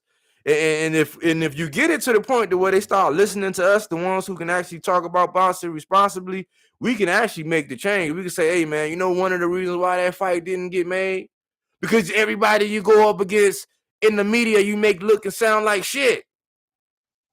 Maybe you want to tone that down. Maybe you want to have respect for at least one of these opponents. You ever thought about that? You ever thought about the caretakers and the handlers of some of these other boxers not going to want to actually even ever put them in the ring because of the scrutiny they're going to face from the shit that's going to come out in the camp? From you letting somebody run up on them, or you doing a smear campaign on them?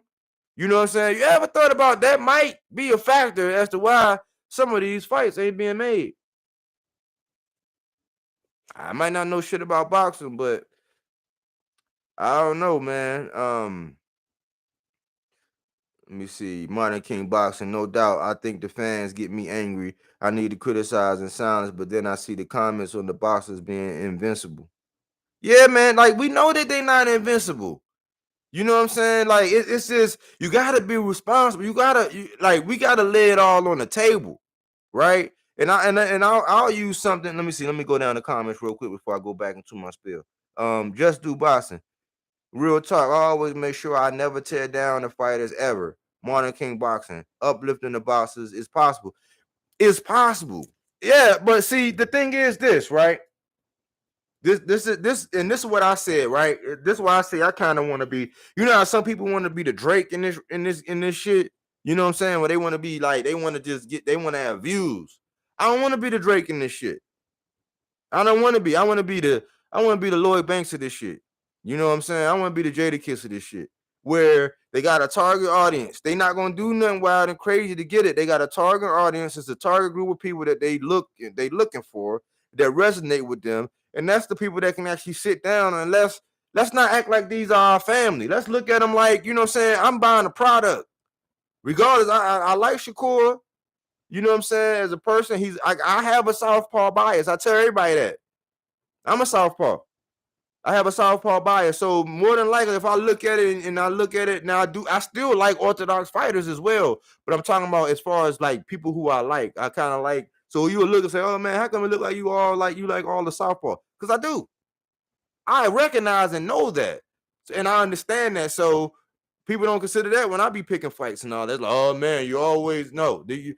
But I look at Shakur like a person. I look at him like a boxer. Now I know that he's a fion. Now I know that he's a father. You know what I'm saying? Now I know he's a businessman. Right? So I'm not gonna go somewhere and just be all day, every day. Oh man, Shakur, man, he can't get rid of a fly. Oh man, he ain't got no power. Oh man, he born. Why I'm gonna go around doing all that? I consider all that when I talk about him. Then when I hear about a matchup between him and another boxer, I'm gonna say, well, dang, I think Shakur has better footwork. I think that his manipulation of distance, I think that his time is impeccable. I think that his very punch variety, he can pretty much throw every punch. He doesn't neglect the body. He goes to the body. He goes upstairs. He tries, you know what I'm saying? He moves. He pivots. He angles. He knows how to step out. You know, I'm trying to figure out, hey, can he do better at getting out of the clinch? Right? Does he face adversity well? Like when somebody frustrates him and grabs and holds him, maybe rough him up a little bit. You know what I'm saying? Is there somebody with a better jab? I say, okay, well, shoot. Devin might have a better jab. That's a responsible boxing conversation. So I talked about Shakur and I talked about Devin. I said maybe Devin has the better jab in that. They both have great defense. It's going to be a whole group of other people that say, oh, man, that's all you gave Devin? oh man, you really think Devin's jab is better than Shakur? That's my opinion. But we don't talk about these boxers comprehensively. It's just like when he lost, when Shakur did that thing on the scales, I looked at it like two things. I said, God dang. I said, dang, Shakur, because I know how they're going to come at you. They're going to take away because it's just like Floyd. They were just looking for a chink in the armor. He gave a lot of people a chink in the armor. Now, it was a decision that he made that he's going to have to live with. And he came out like a professional. He said, you know what? My bad.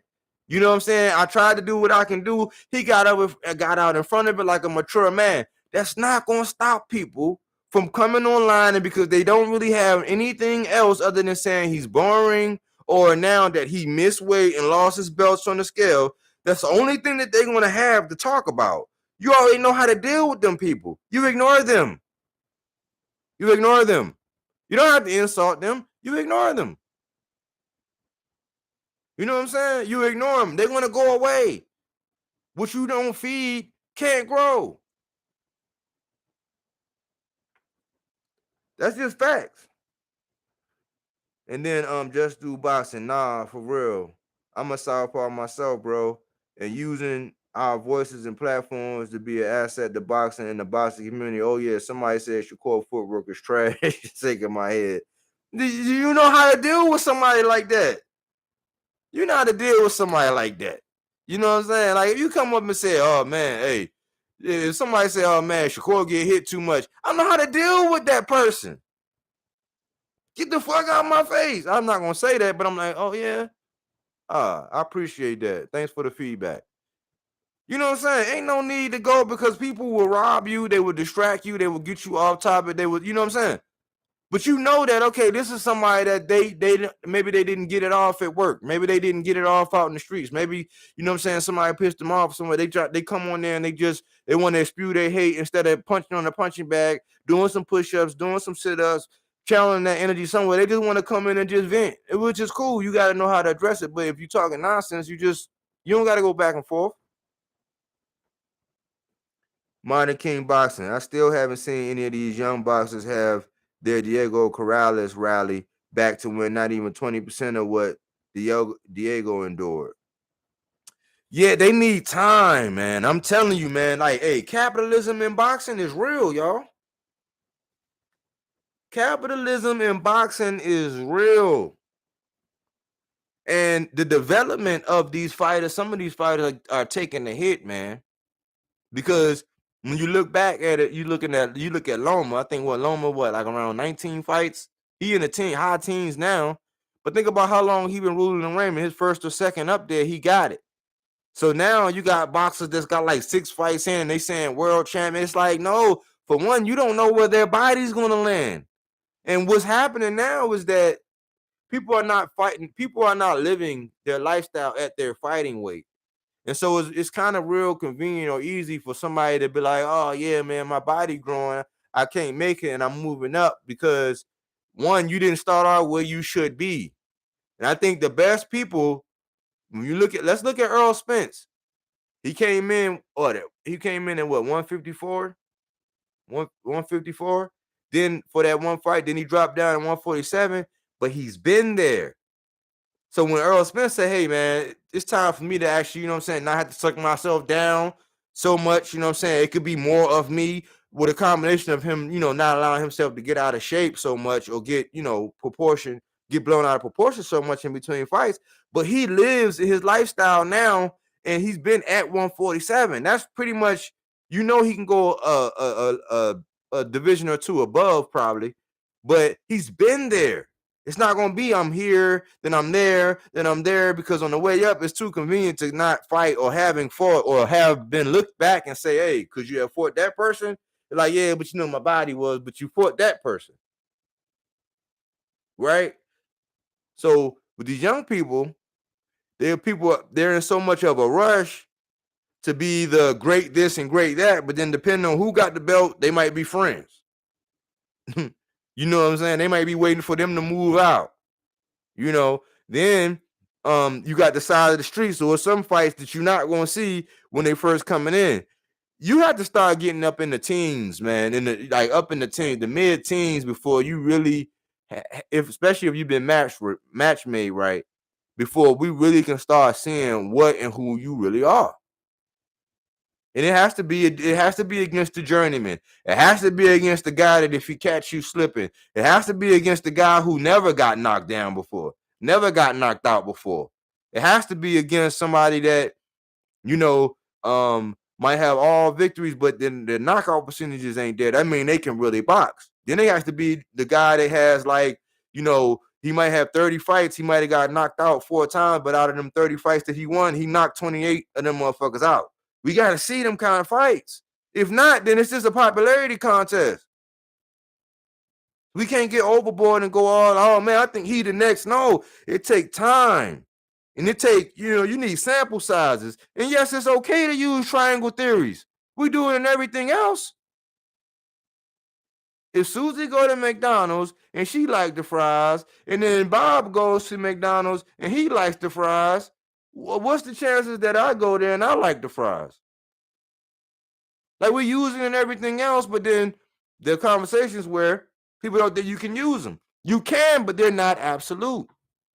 And that's how I see. Let's see. Minor King Boxing. I saw no problem with Shakur footwork.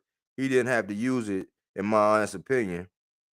I mean, he had to. Well, it depends because some of that was. He got a good step back. He has one of the most. Soon as it's like a spider, reflex. Whereas as soon as he can kind of actually see and visualize you coming forward, he's already stepping back. So some of it was foot movement, but then some of it was to be able to lean back and get out of the way, or a combination of both. I didn't see anything wrong with his foot movement, but Conceição was trying to bait him over here and come with a wild ass right. You know what I'm saying? I think that if he would have started off with that wow and then got sharper, that's one of the things about Conceição. He's a good boxer. I think he has respectable power, but sometimes he's just too wild. And a good sharp straight, you know what I'm saying, could do damage, especially if you start off wild and get straight. You know what I'm saying, because it'll catch you by surprise. Shakur might have been thinking that, hey man, this man coming in wild. He been coming in wild with these same couple punches all night. So let me do this. You know what I'm saying? But I didn't see nothing wrong with his footwork either. And Minor King Boxing looks natural. 100% flame emoji, glove emoji, glove emoji. Minor King Boxing. When you're comfortable the entire fight, I see no lies detected on skills. That's correct. Just do boxing. Modern King Boxing facts. I could have sworn Conceição would have been a little more polished, but I had no problem how the fight turned out. Great boxing last night. Yeah. Yeah. I think that was kind of like a veteran move, Modern King, because he had to murky the waters. That was one of the things that, I mean, because Shakur opponents landing at 13%. We gotta, I mean, at 13%. That means you either A, gonna have to take a lot of chances and get desperate, right? Or B, you're gonna have to murky the waters, and which tying up, grabbing them, partially clash your heads, wearing them down. You see a lot of kneeling. You seen Shakur, he got a point taken away because there was some roughhousing going on, and the ref tend to only see it when Shakur was actually retaliating. You know what I'm saying? I don't know if y'all saw that. Did y'all see the 2 takedowns? Did they call the takedown? That's when somebody get on you and they start leaning, and Shakur, he stood up straight and then dropped him off. Let me see. Modern King Boxing, they say you only as good as your last fight. So Nakatani versus Lomachenko was how I expect Loma to fight Haney ASAP. Well, actually, Lomachenko fought Richard Comey in his last fight. And Richard Comey is a striker. Richard Comey, his mechanics are flawed. Like it's just, I love Richard Comey's spirit. I love how he come. He's one of them guys that, yes, them young guys need to see him. You know what I'm saying?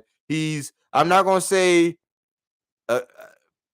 is he a gatekeeper? Respectfully, By the term gatekeeper, like somebody that, okay, well, to determine whether or not you need to see the creme de la creme, or if you need to be down here like slightly above average or average, he is right there in that gap. I don't want to, out of respect for him in the profession, I don't want to say gatekeeper, but it's in that status. And Lomachenko, he turned up the pressure. You know what I'm saying? Like I said, he's gonna do with Jermaine Ortiz, like that toad sitting in that pot of water, and you just turn that flame up. He gonna turn it up on him. You know, but Comey, he did that to Comey, and got rid of him. And I think Comey, it was a point in time when you seen Comey, he took Comey's will at one point in that fight. You could see it. You could see it for him. You could see it for him at a point in time in the fight with Comey. Look like, man, out of respect, man, I'm not gonna let him put me out. I'm not gonna let him put me down like this. So, you know, um, you know, we'll see. We'll see. Morning King Boxing. Good luck to Jermaine Ortiz. Just do. Yeah, I seen it was good for him because he kept leading with his head and shoulder being a little wild. Yeah, and I think O'Shaquie Foster. Let's bring him up. I think because he is the WBC mandatory. He was. So I gotta think that him and somebody about to get it on for that vacant strap. You got the guy Cardina. He didn't he slap Ogawa? Didn't he slap that dude Ogawa? Shocked him.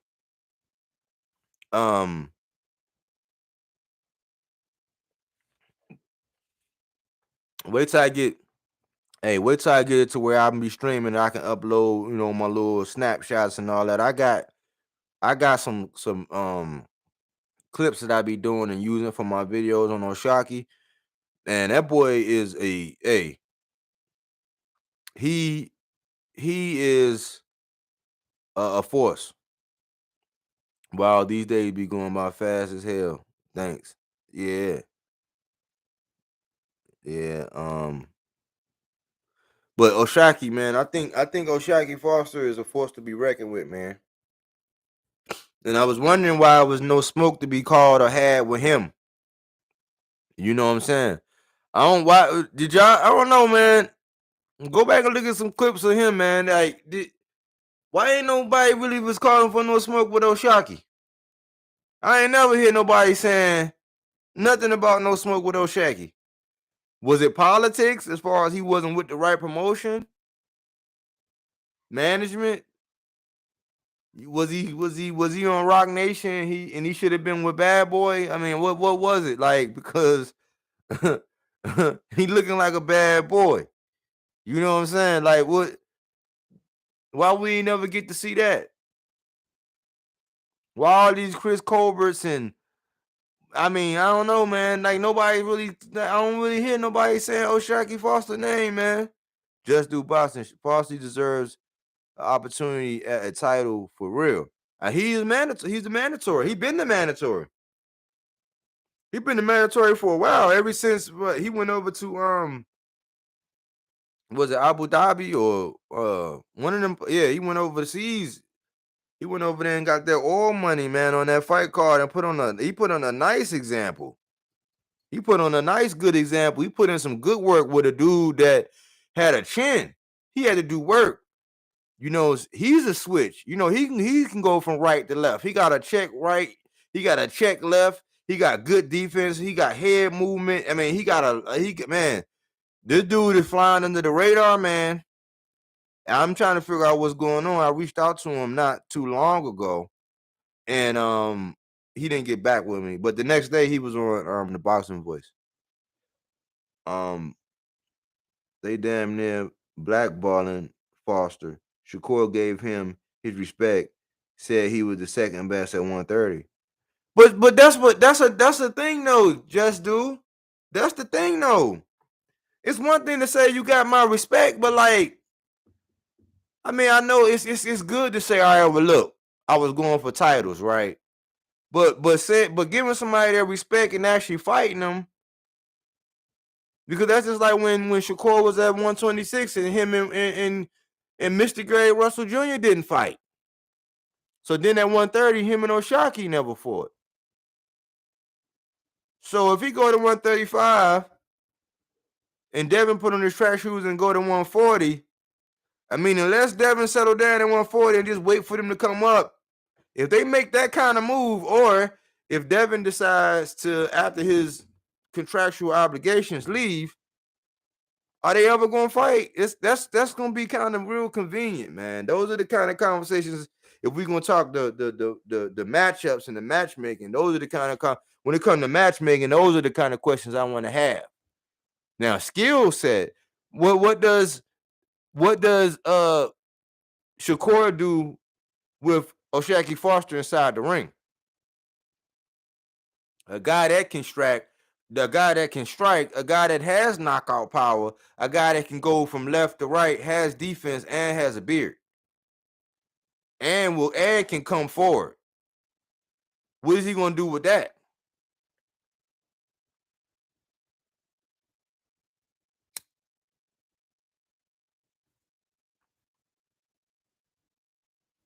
That's my question. I would have liked to see him fight O'Shaq for sure, though. But for some reason, they're not pushing Foster the right way. Okay, so they not pushing him the right way, but he done rose up to where he's the mandatory. That mean on the rankings, he's up there. I can't wait till I can start pulling. I'm gonna figure out how to be able to stream and look up these rankings at the same time. But if you look at, and O'Shaquie been up there. He been up there. I mean, that's one of them things. Like I think people like Isaac Cruz, people like him and Isaac Cruz, that's like them blue collar workers. You know what I'm saying? Them the blue collar carbon guys, them rough rugged guys who actually got a little bit of both offense and defense. They can upset the apple cart. I just want to see them guys fight somebody. I would like to see O'Shaquie Foster and Conceição now. Can we ask for that? Should we be able to get that? Or how far down does Conceição go down after having lost to Shakur on that kind of decision like that?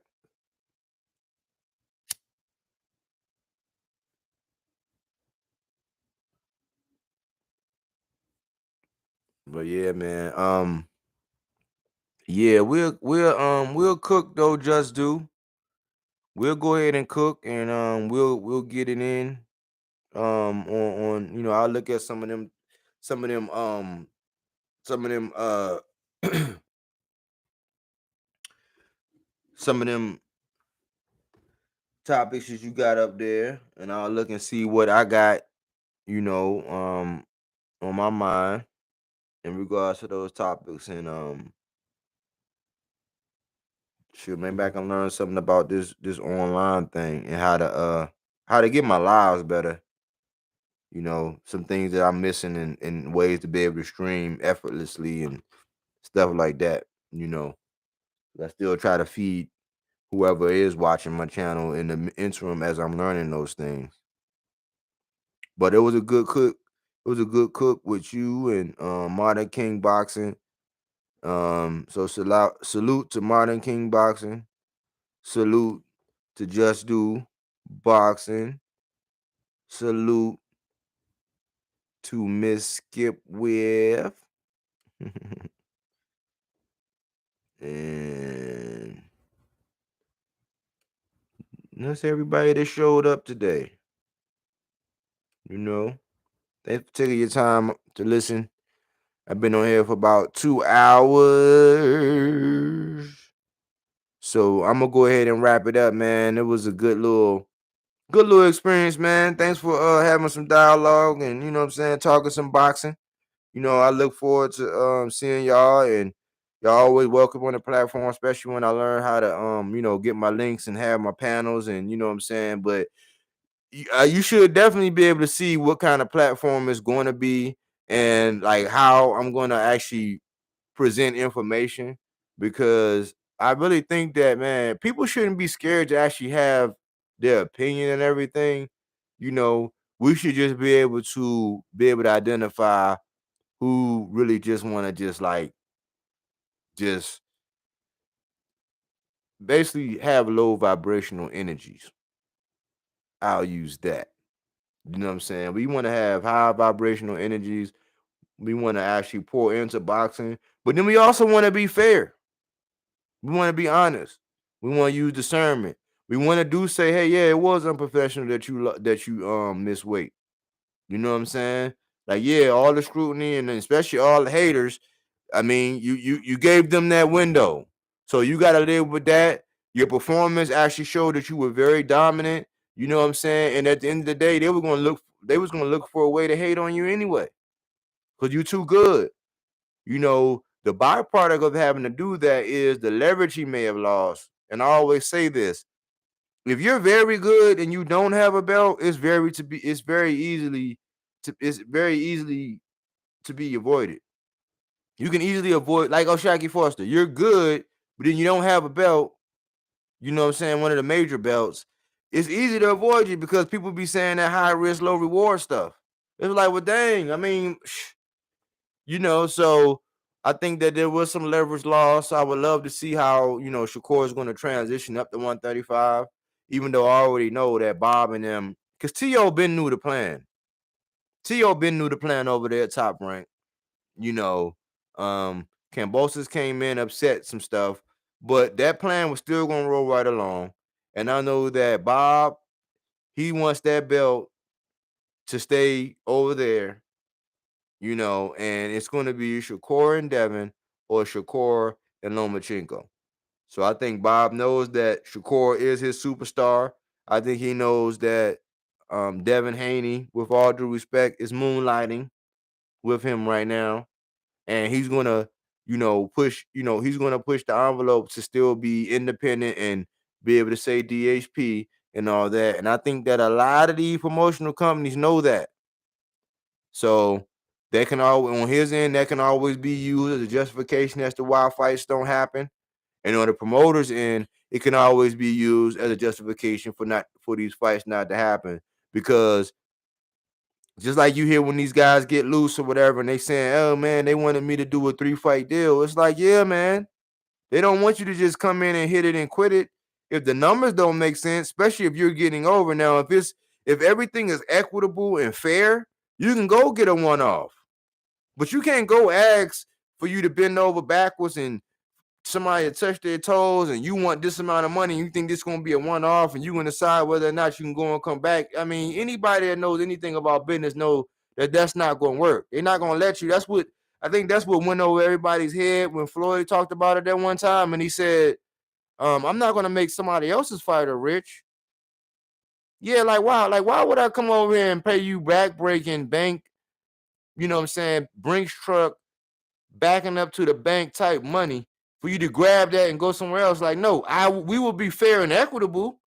We'll give you something comparable to your numbers. But when you try to say that your numbers or that what you're getting based is like anything in comparison to what you're generating, and you want us to give you that, it's like, no way. It's like, it's not even a conversation to be had.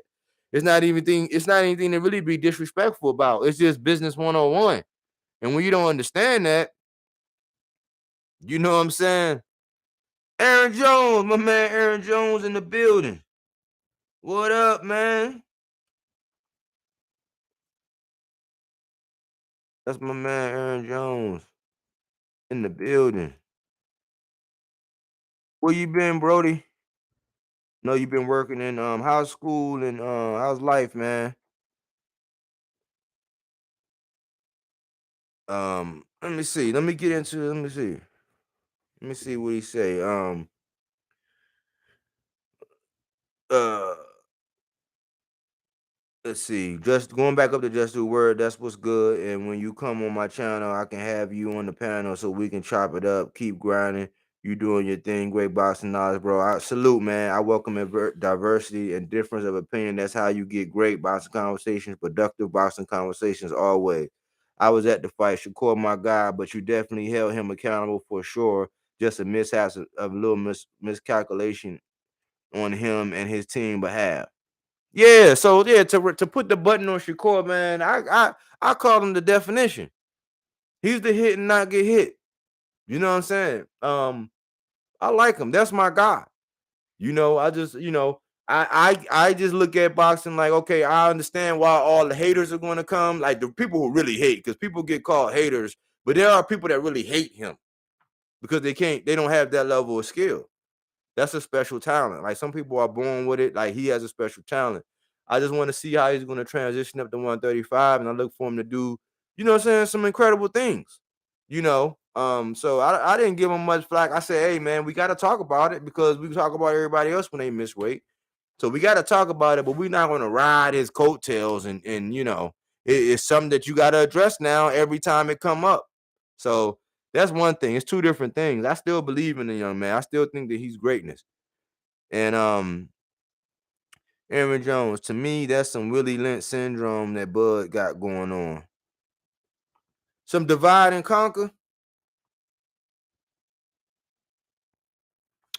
Some divide and conquer, Aaron Jones.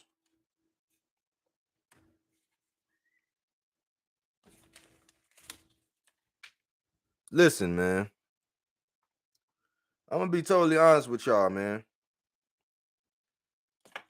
We know that this is the social media era, right?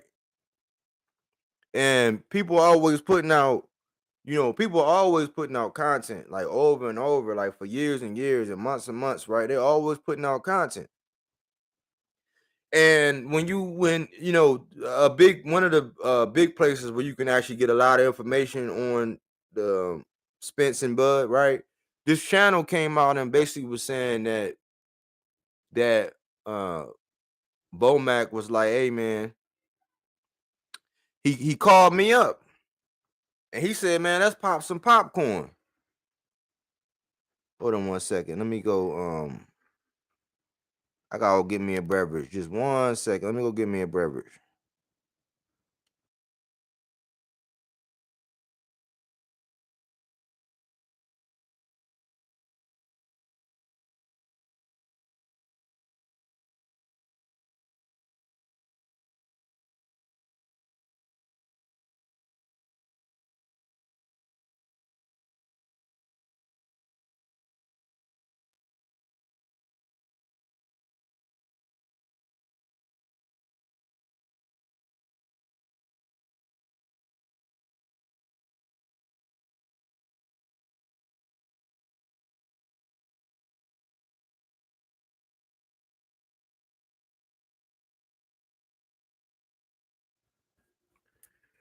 Yeah, so they basically said,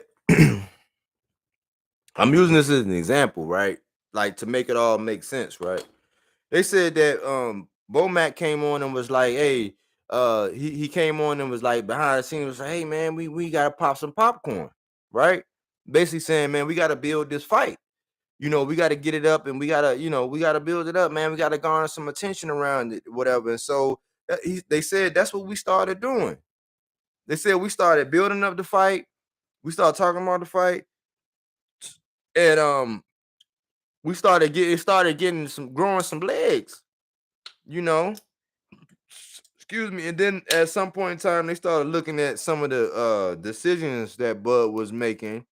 And then they also had to look at Bob, and Earl was like, man, hashtag blame Bob. So everybody thought that Bob was the one that wasn't. Now, whether or not Bob was the one holding up the fight at points in times, like sometimes, man, when you on the same team, if you ever been in sales, or if you ever been in the sales business, right? Like me, I used to be licensed in insurance, right? Life, accident, and health, and I had got my property and casualty license, and I was selling, right? But you would come across these different people, right, in sales where you present the product, right? And you go in the close. They say always be closing. So you'll go in the close and they'll at the end you say, okay, so which package or which deal you looking to get? And handing over, right?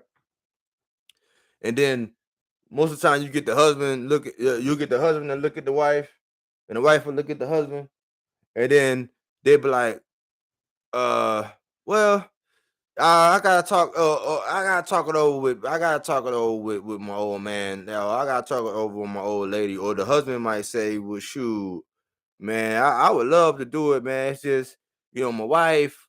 She." So when it comes to boxing, we get that a lot. A fighter running around saying, "Oh man, I'll fight anybody," and the promoter saying, "Well, shoot, man. Hey, where they at? Where is the smoke?" You know what I'm saying? Like, where is it? Or they'll say, "Well, don't blame the fighter. We're responsible for doing this." And so it's a lot of that going on. Where it's like at the end of the day, as boxing fans, we really just want to see the fights being made. But I say all that to say this: when it comes to Bud, when he was over there at Top Rank, we don't know why the big major fights wasn't being made. Because at point in times you could say with Bud, it was on Bud. They didn't negotiate, and then sometimes you could say, well, Bob actually held the purse, and he was the one with the wallet. It's just like when Devin was over there on the zone with Eddie and them. He could fight anybody he wanted, but then Eddie had the purse and he held the wallet. And when you got an asset, somebody that's running around with a belt, yeah, it is in your best interest. You want to let them shine and get, and build them or whatever, or make money off of them. But then you also know that, hey, why would I pay for my own demise? Because when it's a pattern with any boxer, you could say Bud, you could say Devin, you could say Tank. With any boxer, if it's always a pattern to where on this end you got two fight options, right? And on every option, the fans always get the lesser option of the two. With any boxer, with any of them, you got to say, whose fault is it? The fighter, the promoter, if they fight on a network, like we got to, okay, so the example about, this channel saying that Bomac came on and said that they said, hey, let's pop some popcorn, let's build this fight, right? Now they utterly pissed off at Bud.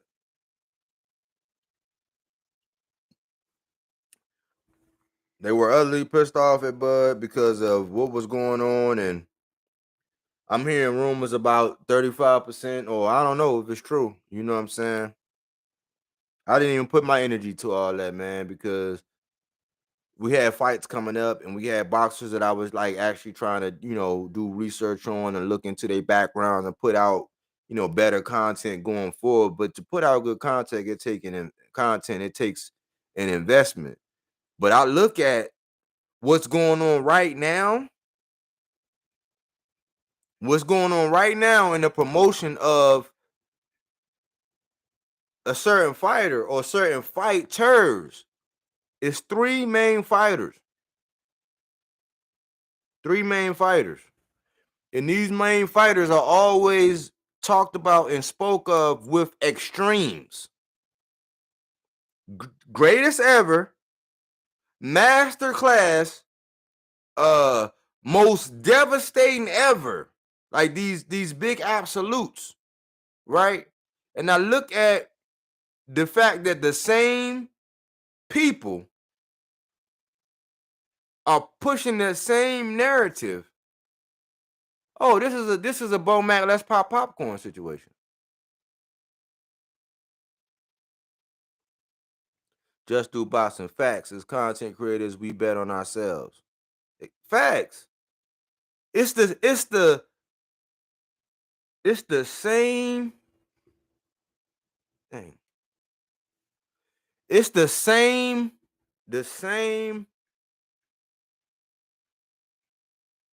situation. They say, hey man, let's pop popcorn. Let's pop some popcorn on this fighter or these fighters. Because you can't say anything Try to pigeonhole somebody into saying something and say, hey, look, you can't say anything personal about me. You can't say anything personal about a fighter. And the only thing you can use is a fact, because people say stuff and say facts, and they don't be facts. Like, when you really look at it, they don't be facts. Like, that's crazy. But see, that's some psychological bullshit. I want to continue to push the sport forward, grow my channel, and support the real. Yes, sir.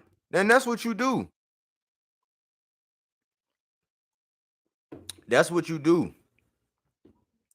From my experience, whenever I go on there, man, that's what you do. Just do. You give boxing its just due. Eureka. It's like, no, I'm just playing.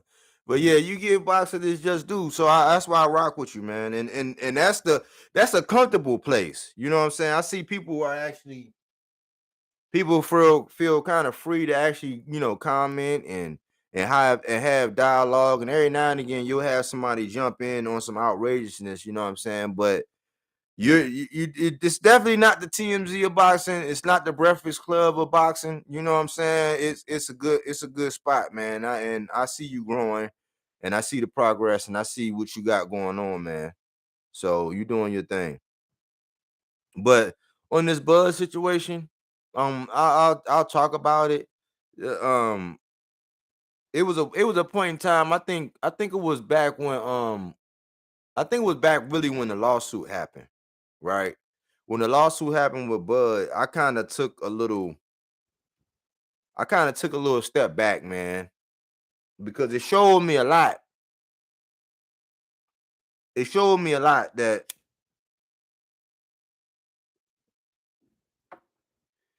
when that happened, when that happened, right? I started looking at boxing like, dang, a lot of people flip-flopped, right? And it wasn't anything that they really should have had to flip-flop from in the beginning anyway, because I mean, you can like the secret is, look, you can like Tank and Devin. You can like Bud and Spence, right? Without being a straddle fence. Like, no, it's like, as a pure boxing fan, you know that they both have a skill set. You may have an opinion on who can beat one, but when people just want to argue, oh no, man, the Jared, no, it's like, man, it's like the numbers. The numbers. I did a video back in December. I did a video back in December on the numbers of who the number one welterweight was. This was in December.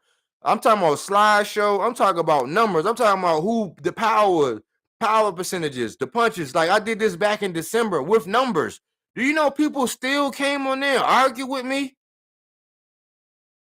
According to the numbers, Errol Spence numbers are better. Not to mention that he had another fight after that with Ugas to add on to the numbers.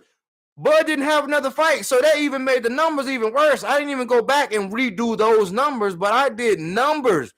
You know, people were still arguing with me over the numbers. I said not who's better. I said, when you look at the numbers, statistically, Errol Spence is number one at welterweight by the numbers. People were still arguing with me. I said, okay, you want to be on TMZ then. You want to treat this like an episode of Cheaters. You can't argue by the numbers. And then in a lot of them cases, at that point in time in that fight, now this is before the Ugas and Spence, which goes better in favor of Spence. It doesn't go as good as favoring Ugas, but in that same video that I put up, in a lot of those numbers, Ugas was second. Based on the numbers, like statistics. I'm talking about how often your opponent hits you, your opponent's connect rate, your connect rate, your total connect rate, your jab percentage. You know what I'm saying? Your power punch percentage. I'm talking about when I did that snapshot, and I was talking about the number one welterweights. You know what I'm saying? the consensus was really, it was really statistically by the numbers. Earl Spence statistically numbers were better. Ugas was second, and Bud was third at that time. Now we know what we see inside the ring, but I'm telling you, people were arguing with me about sheer numbers. That's why I say some people just be wanting to argue. I want to continue to push. Okay, I got that. That's why I came up with that name for real. Glad you recognize that. Make the grind even more worth it. Appreciate you 100%. We locked in. You can't argue facts. Cook. You can't. So it's like, man, like, look, man, because look, in a lot of the topics, man, when people got aggression and they got stuff they want to let out, man, it's like you can let it out, you know what I'm saying? But it's like you gotta let it out about the right things, right? It's not appropriate to when somebody trying to have, you know what I'm saying, a good logical boxing, you know what I'm saying? They asking like, okay, they asking about factual facts. You know what I'm saying? Numbers. And then you want to burst out and be, you know what I'm saying, emotional and sensitive, and you know what I'm saying, like that's not right. But to be passionate about something, that's one thing. To be excited about something is one thing. But like I realize now that people just want to argue, man.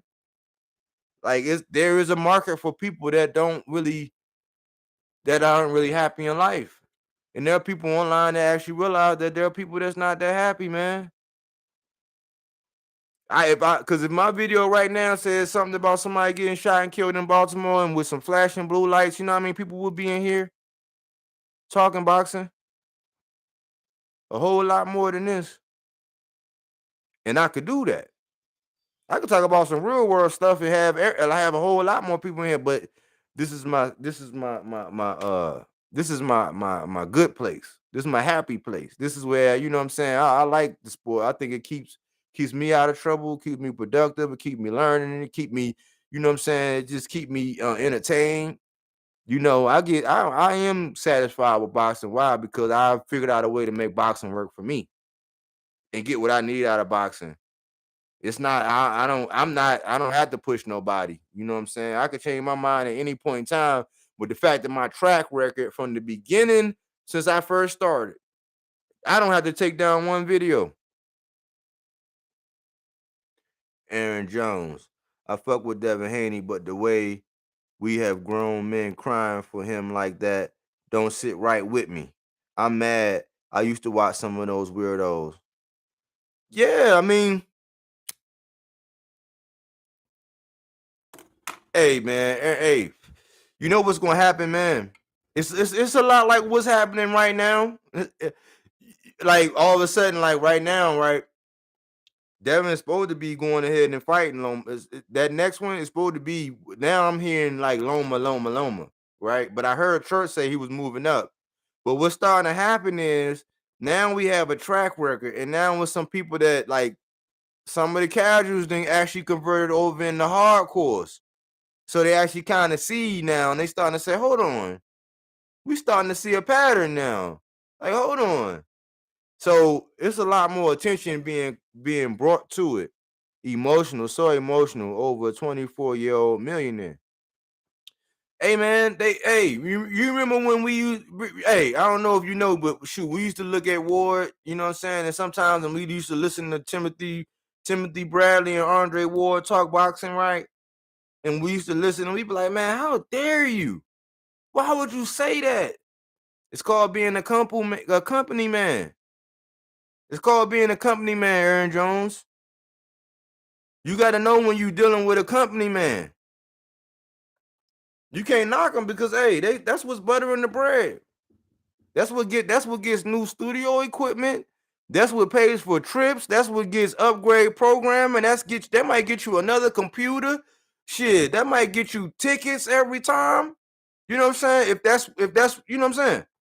You're a company man. You got to do what the company say, man. And right now, you got to stamp that brand. You got to shove, even when it ain't got nothing to do with it. You got to, hey, you better gobble that thing. I was a casual at first.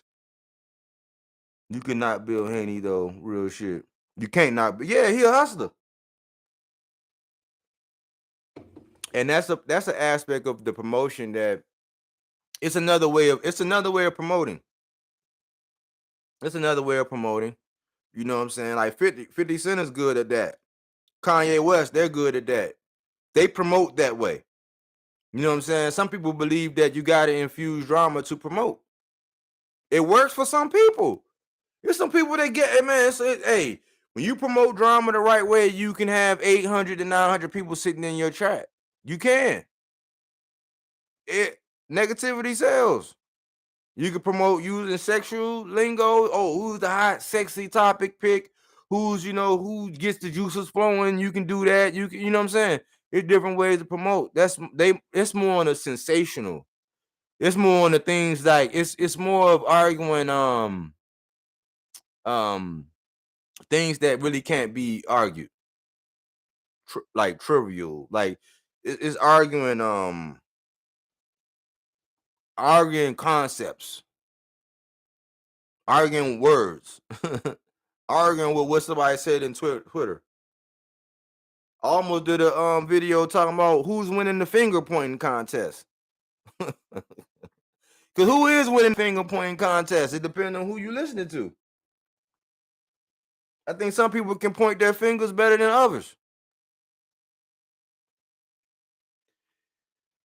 Real, just like BB, all of a sudden switch up on Earl and say he's holding up the fight. These dudes don't stand on nothing. Wow. It's certain people that I'm telling you, I can honestly say, I think did I ever go back? I think I might have went one time, like for something, man. I think it was like one of them, it automatically played into my video. I think it's been over. Has it been quite a year yet? Yeah. Yeah, I think it's been over a year since I went. I haven't been back to certain channels in over a year, man. I'm proud of myself. I haven't been back, man, because ain't nothing changed. And then you'll be going insane trying to be like, hold on. I'm talking about some major channels done flip-flop.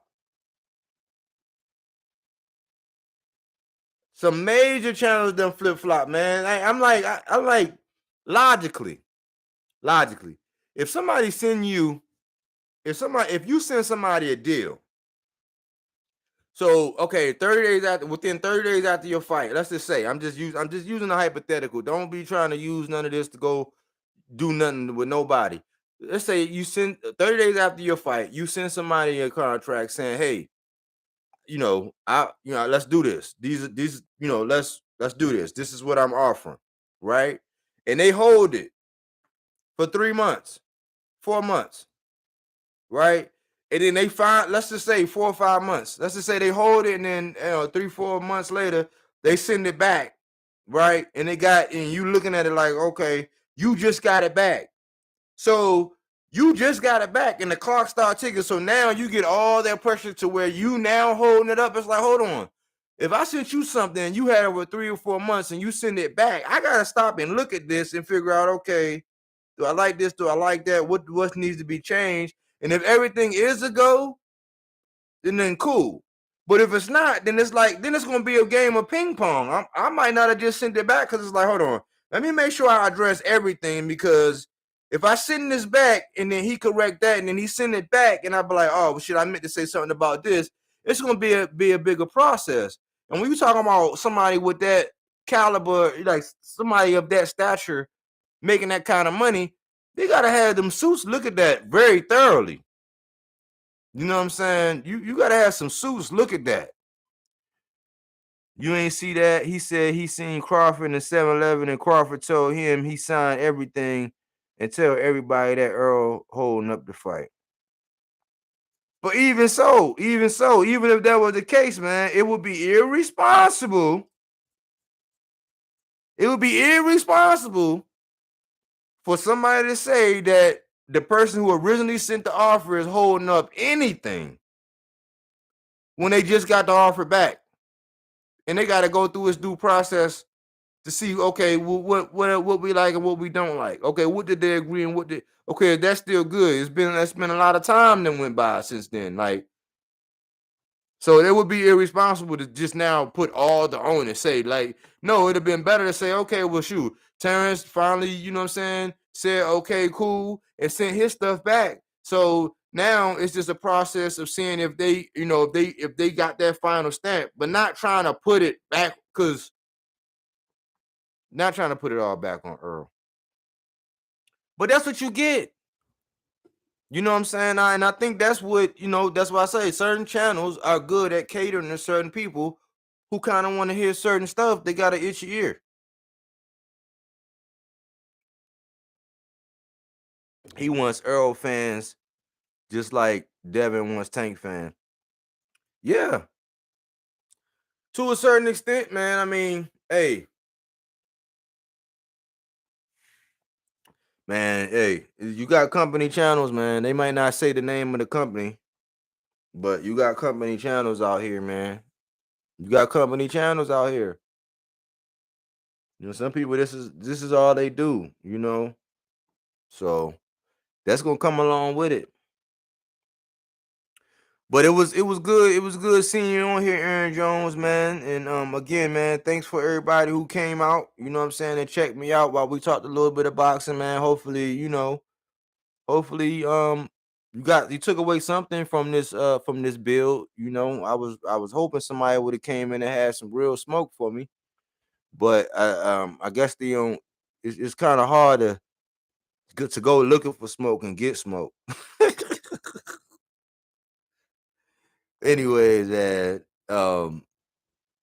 thanks for tuning in to Bodywork Boxing. Here at Bodywork Boxing, where we don't take things for face value. We do that body work.